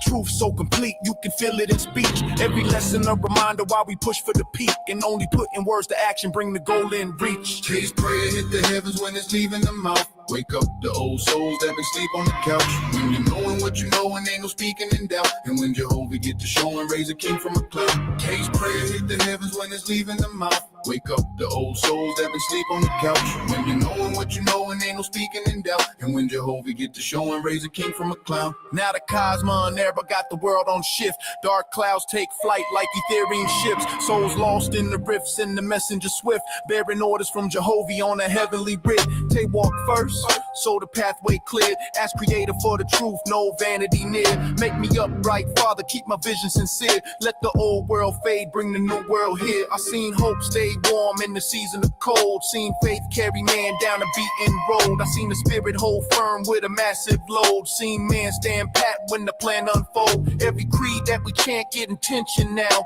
Every seed that we plant seek ascension now. Let Jehovah in your heart, ain't no stressing you out. Releasing all the tension that's been pressing you down. Today's prayer hit the heavens when it's leaving the mouth. Wake up the old souls that been sleep on the couch. When you know what you know and ain't no speaking in doubt. And when Jehovah get to show and raise a king from a cloud. Today's prayer hit the heavens when it's leaving the mouth. Wake up the old souls that been sleep on the couch. When you know what you know and ain't no speaking in doubt. And when Jehovah get to show and raise a king from a cloud.